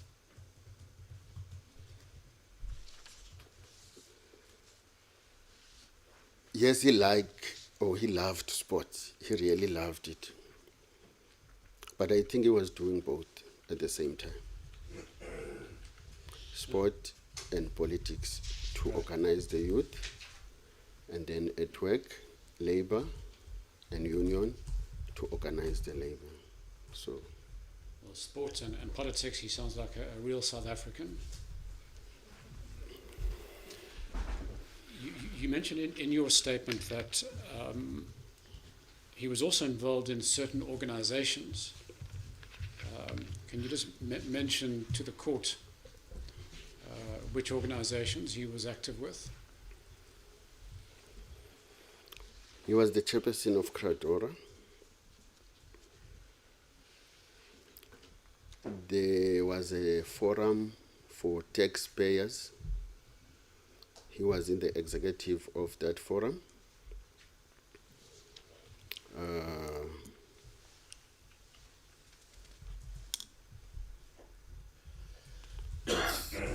That's all I can remember now. Right. And in your statement, you refer to that forum as the broad forum because it consisted of multiple organizations.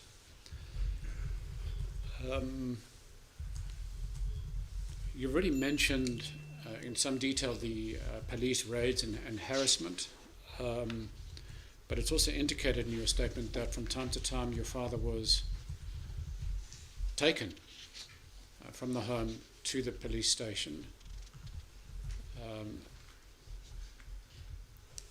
and also assaulted. Do you have a recollection of that? Okay, now, especially in the morning raids, 3 o'clock in the morning, if they feel like they want to take him with, they will do that. Take him to the police station, torture him, obviously by assaulting him, and sometimes detain him after torturing.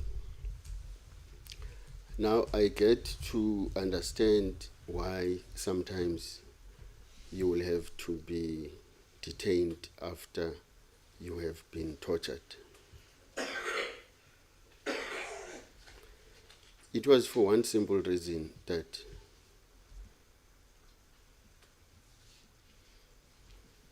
when you are so badly assaulted that you have scars, that you are so swollen that you can't see even,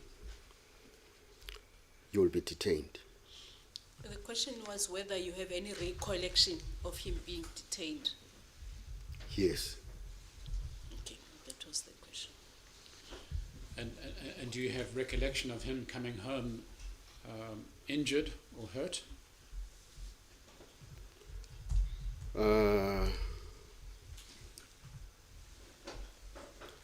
You know, my mother was so protective that he will make sure that I don't see him when he is assaulted. Right. Thank you. So it is apparent that your father was on the radar of the security police at that stage. So can we then turn to June of 1985? Now, you mentioned in your statement that your father would often go to meetings. Obviously, as a very young boy at that time, I'm not going to ask you to try and remember what happened on the 27th of June. You do say in your statement that he left on that day and did not return. But you do seem to have a recollection of what happened the next day in your house on the 28th of June. Can you indicate to the court what your recollections are? So then in the local meetings, he would sometimes go with me. I understand because there were no risk of them coming back home. I know I was not allowed to go on the outside meetings. That will be of Gaf, Reinet, Hofmeyer, Takestad, Somerset, Cookhouse. Then I won't go. Because I think they knew at some point that they were not going to come back. But on that specific day, the 27th of June 1985, he left with Ubut Stelo, Ubut Ford, Nobut Matthew. So they left to PE. Normally they will come back at night when I'm sleeping. So I knew when the Honda comes and he's got a jacket with, so they are going out. So I knew that I will see him the following day because he will come back at night when I'm sleeping. So then I went to sleep, wake up the following day, he was not there.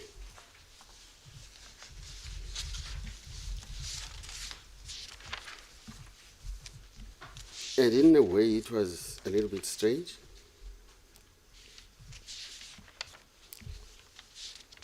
But there was nothing going on here.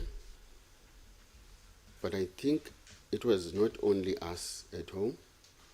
There were few community members that were at home. And I didn't know what was happening because normally people will visit. So I thought it was just a normal visit. Then I would just go out and play.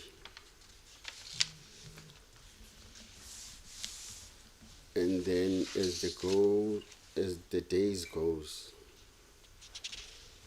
like the visits where you will get the following day more people, and so everyone thought that they were like detained or arrested because they never came back. Up until a day when I just saw, I just can't remember what car was it, stopped, and then went inside, and then it was within not more than 15 minutes. Then I heard my mother crying. Then I tried to go inside the house, and then I was stopped, like, go and play. And then I had to go and play. And then from then, there were always people around in the house. and around the house. Right. And then in your statement you mentioned quite a strange incident. I'm assuming that this is something that your mother related to you.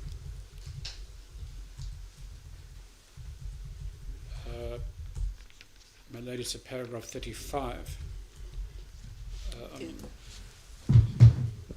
Where you say, sometimes before we received official news of my father's death, my mother went outside, and near the outside toilet she discovered his identity document and other documents he had taken to Port Elizabeth. That was very strange. In subsequent discussions with your mother, did she indicate to you what that was all about? Okay, then my mother went to the toilet that was outside.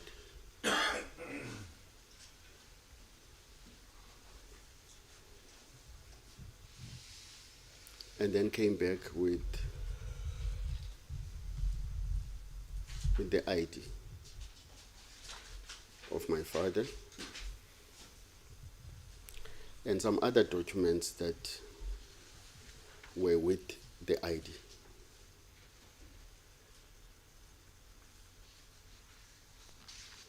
And he didn't know what to do with them. So then he went to my grandfather. And he showed the ID and the documents to my grandfather.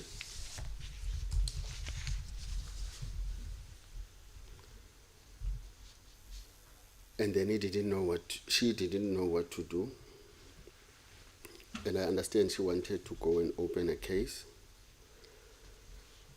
That this ID book and these documents went with my husband to PE. But I just discovered them now, or I just saw them now in the toilet outside. So she thought maybe she had a case because she believed that if they were robbed in PE, anyone that robbed them won't know them, where they are staying, to go and drop their IDs. So immediately they had this in their mind that whoever did this knew them and knew exactly who they were, where they stayed. Remember, this happened in PE, Cradock. But whoever did this here, at some point, went straight into my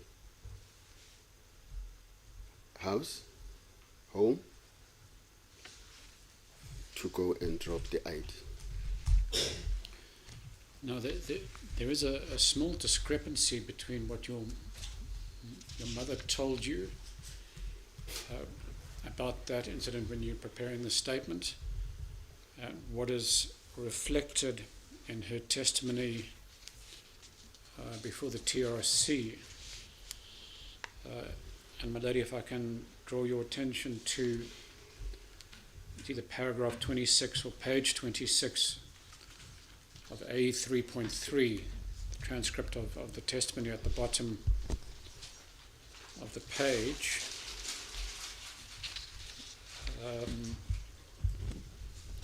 And then if one turns to the top of the next page, she testifies about the second inquest, and says when she returned from the second inquest and she was cleaning the yard the next morning, she opened the toilet and then she found something heavy, and it turned out to be a parcel with the ID and the other documents. So it's not clear to us, which which version of your mother's account, whether she found those documents at that time before the funeral, or rather before you heard news of the death, or whether in fact she found it during the course of that second inquest. But either way, it is strange that the documents your father had with him on his trip to Port Elizabeth that fateful day was then returned under those circumstances.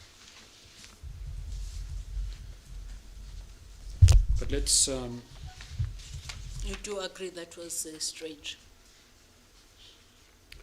That the ID was found, yes, it was like very strange. It was very strange. And as you already indicated, Mr. Mkonte, it could only have been placed there by people who would have had access to your father at that time. That is 100% correct, because remember there were 4. And this person did not confuse that ID to someone else. Like, go and drop it at Stella's house, or put Ford's house, or put Matthew's house. So he took it straight into my father's house and dropped it there. So obviously he knew that this ID belongs here. Indeed. Did you attend the funeral of your father and the other members of the Cradock 4?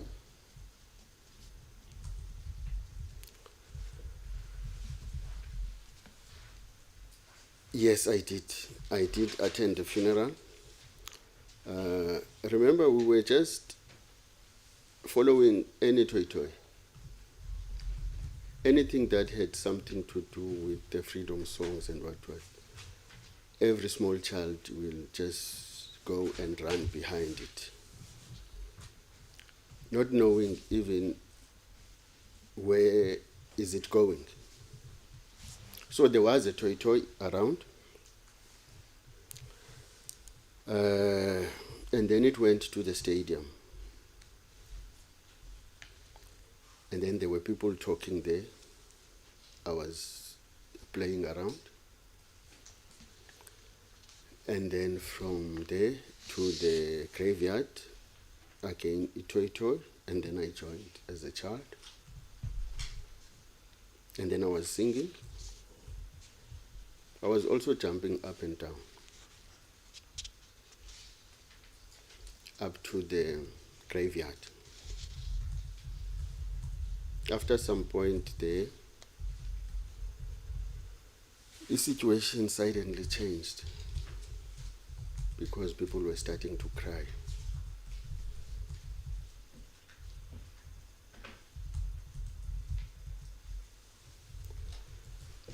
And my mother was part of them.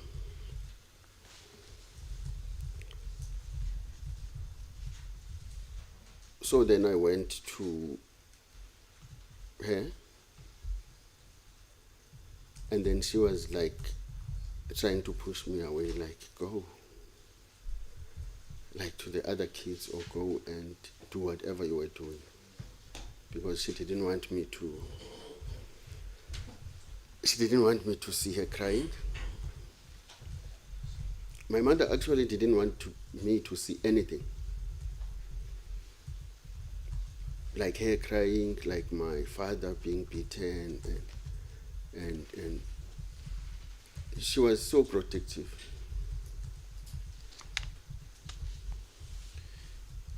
You mentioned in your statement that your mother suffered greatly and had great difficulty in talking to you about what happened to your father, and that this in turn had an impact on you.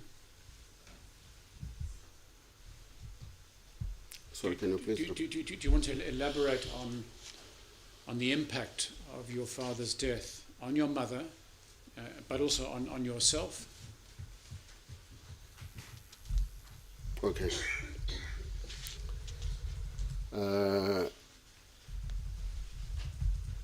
At some point, my mother told me that they were planning to buy.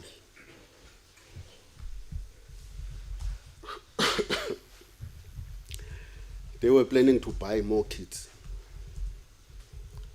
I don't know from where, but she said they were planning to buy more kids because they first bought me, I don't know where, and then they wanted to bought more. Or to buy more, sorry. And then I take it maybe she could not afford to buy more alone without my father. That's why she ended up not buying more. So perhaps let's now talk about your life and the life of your mother and grandfather following the death, because you now faced more challenges without him. Do you just want to explain to the court your recollection of your life following your father's death?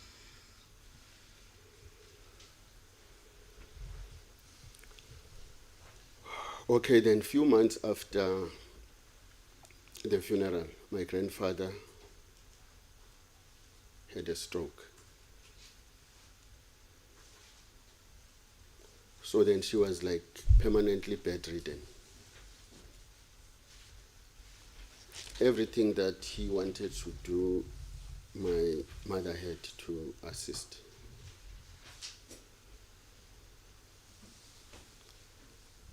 And because my grandfather loved my father so much, my mother was then always saying she got that stroke because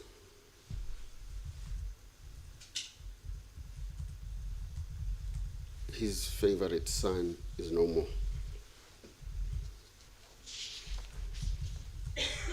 And then he just couldn't take it anymore.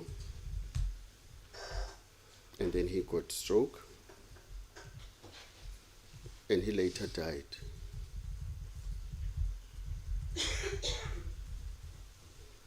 And we lost him. And remember now, he was the father figure to me, even though that he couldn't take me to the stadiums and other places. But I knew when I go home that he will be there as a father.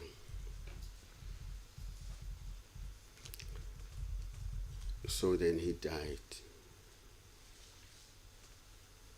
And then we lost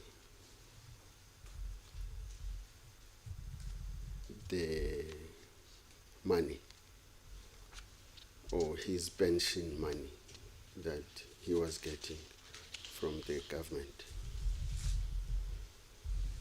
So there was nothing.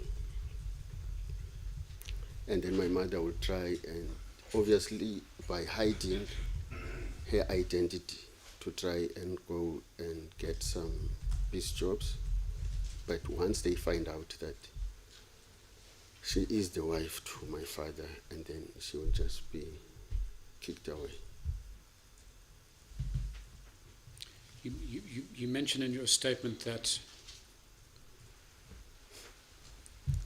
because of the respect that your father had amongst the community, that there were comrades who would come and assist from time to time with groceries. There were others in the community who would protect you on the way to watch sports at the stadiums. Can you elaborate a little on that? Okay, then after the funeral, our house was not, or my home was not like empty. We were not left alone immediately after after the funeral. We had family members that stayed. We had comrades that were always around during the day and night. And that happened for a week to two, because they believed that we needed some protection. And then, after some time, you will get some of my father's comrades that will come and talk to my mother. Some will bring groceries. Some will just give in money. And then after they left, then I would hear from my mother saying, okay, prepare yourself, we are going to town. We are going to get some stuff for you to be able to go to school, get some bread so that you can have something in your lunchbox and all the stuff. So that happened for about few months. And then eventually everyone left. And then we were left alone. Then it was me and my mother. And you also mentioned in your statement that there were important events in your life where you really needed a father figure, but you didn't have one. Can you explain to the court what you meant by that? So, as a Xhosa boy,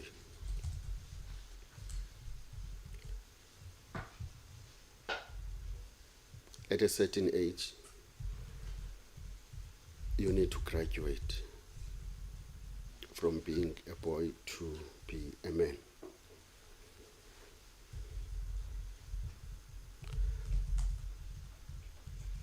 So then you have to go to initiation school.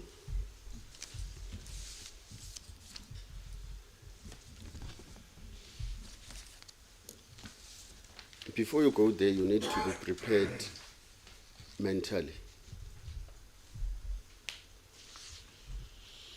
Prepared mentally before the actual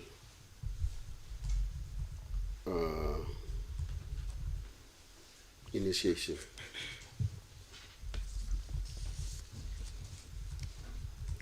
So that never happened to me in a proper way.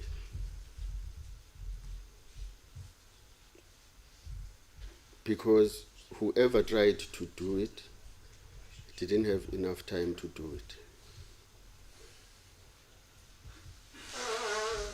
But I believe that my father would have made sure that I'm fully prepared to go to the school. But then he was not there. And then, after that stage, the next one will have for you to get a job or go to school. And obviously, because you are the man, you will have to get married. And there is no better person that can lead that negotiating team or better than your father.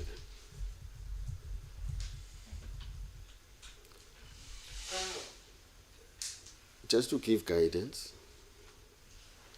and make sure that everything is going as planned.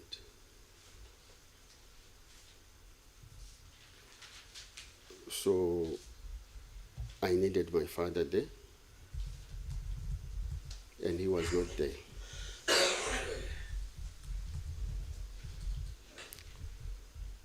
So, if I can remember now, these are the two crucial, significant occasions that I really needed him and he was not there. Thank you. Now, Mr. Mkonto, you would have been too young to attend the two inquests. The first one before Regional Magistrate De Beer, and then the second one before Judge Zietsman. And then when the Truth Commission proceedings were on the go, you were at school and were not able to attend those proceedings either.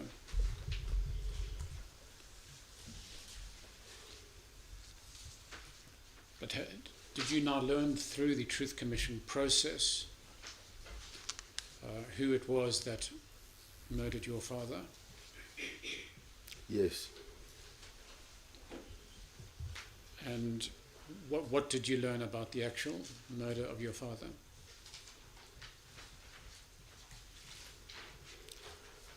Okay, then my father was removed from his comrades. And I understand he was still alive. So then he was handcuffed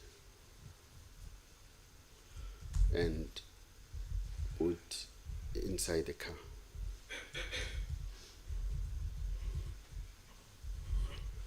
And then this person drove away with him.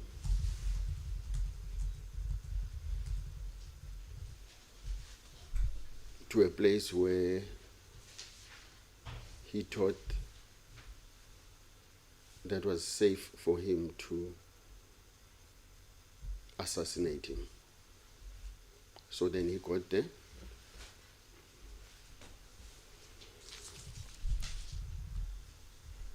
And then he stabbed him.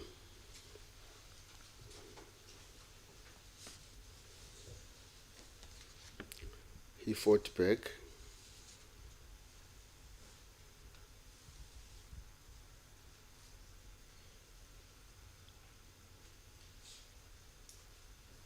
And I believe he was a little bit powerful or more than him. So when he started to fight, I understand he was fighting with his hands cuffed.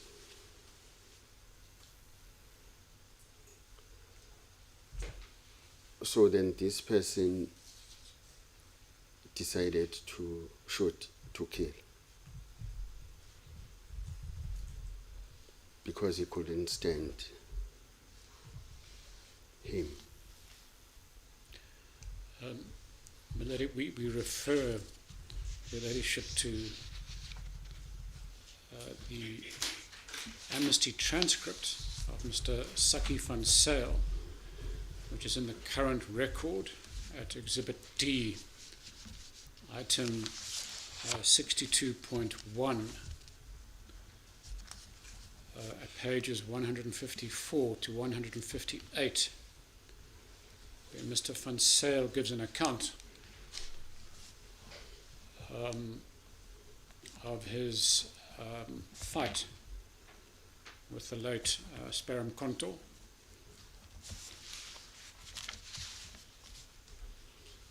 And Mr. Mkonto, from the transcript of the amnesty hearing of Mr. Saki van Sail, it is quite evident that your father fought till the very end. He went down fighting like a man. And it was not easy for Mr. van Sail to subdue him. And as you point out, the only way that Mr. van Sail could subdue him was by shooting him. That's according to the evidence of Mr. van Sail. And you are correct when you point out that he was handcuffed at the time. The evidence does reflect that while in the vehicle, your father did attempt to neutralize Mr. Van Zyl by holding him around the neck while handcuffed. That's according to the evidence of Mr. Van Zyl. And so how do you respond to what Mr. Van Zyl said about your father's last moments?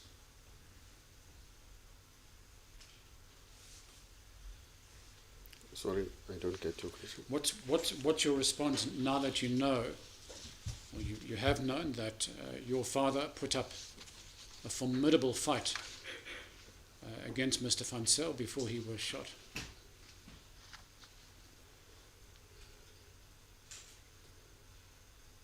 Okay, I know he was fighting. He gave it all to see me again.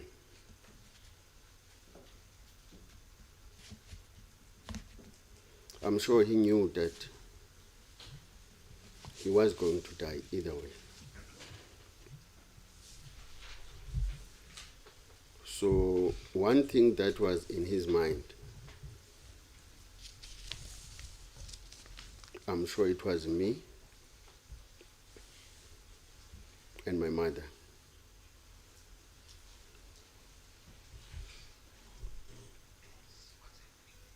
So then he was fighting to see us again.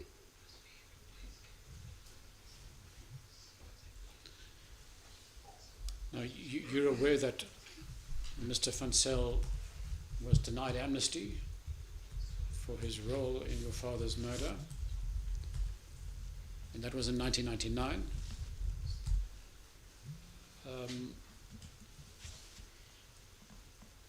My colleagues will advise me when he died, but he went to his grave some years later,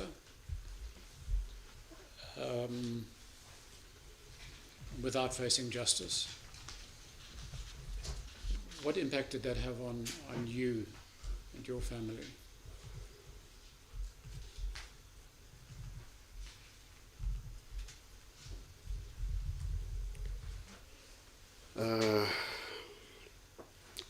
We had hope when ANC took over.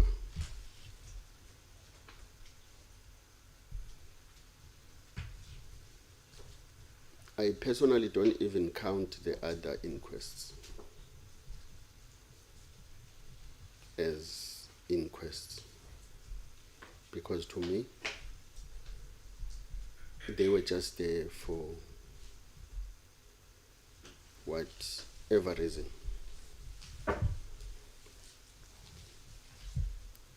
To hide the truth and everything else that had to do with my father's death.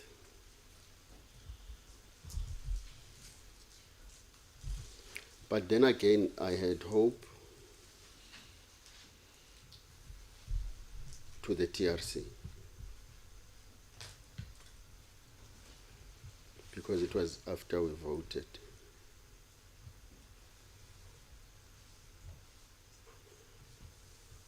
And the TRC had recommendations.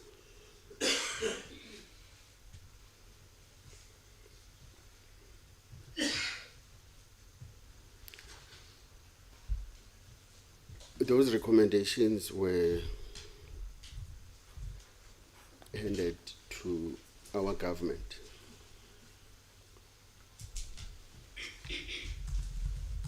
And it is so unfortunate that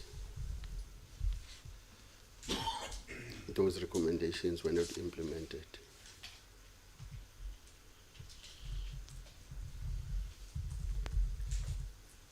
But again, I have hope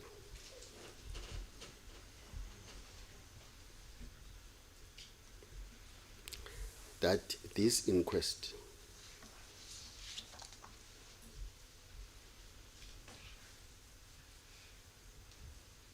will do everything that was not done by the previous inquests.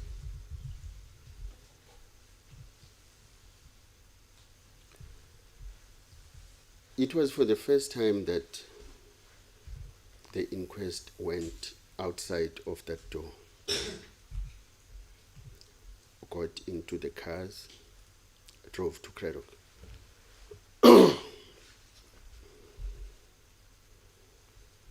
Come back and stop where we believe that the roadblock was held. A very strategic roadblock that was only focusing on the Honda. Because I can tell you today that there were cars that were driving in front of the Honda, of which they were never stopped. There were cars that were driving behind the Honda, and they were never stopped. Okay, then the following day we went to the sites for inspection in loco. That alone gave me hope that this inquest is serious in terms of giving us closure. That this one is different from others. And that there will be no other inquest after this one. This is the last one.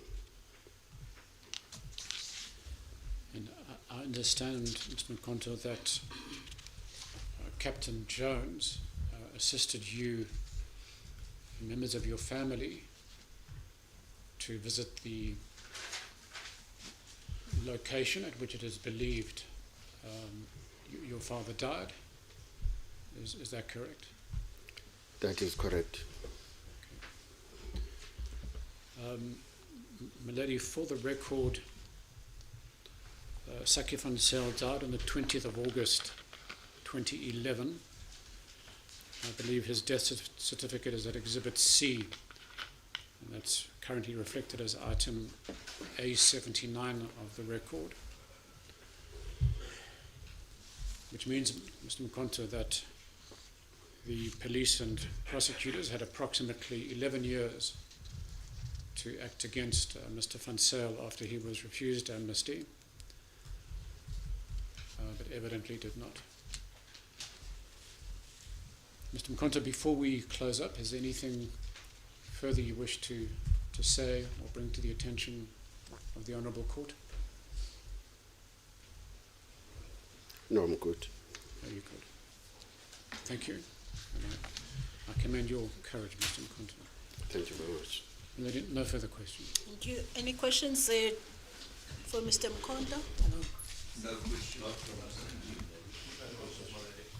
Thank you. I'm just happy that it's not all up to me, it's up to all the council sitting in front of me. Otherwise, I would have said thank you for the pressure.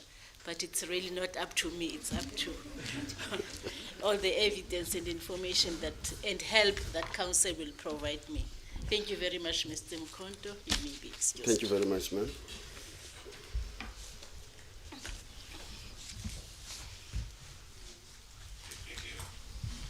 Mr. Vani. As the court pleases. Lady, that concludes the evidence from our side for today. Tomorrow we have two witnesses, which we would like to lead, but no further witnesses for this afternoon.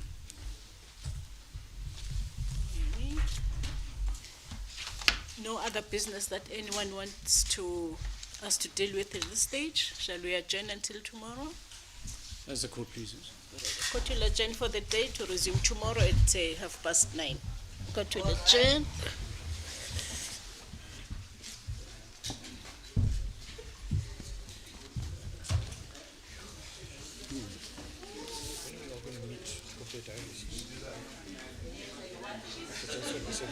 Yeah.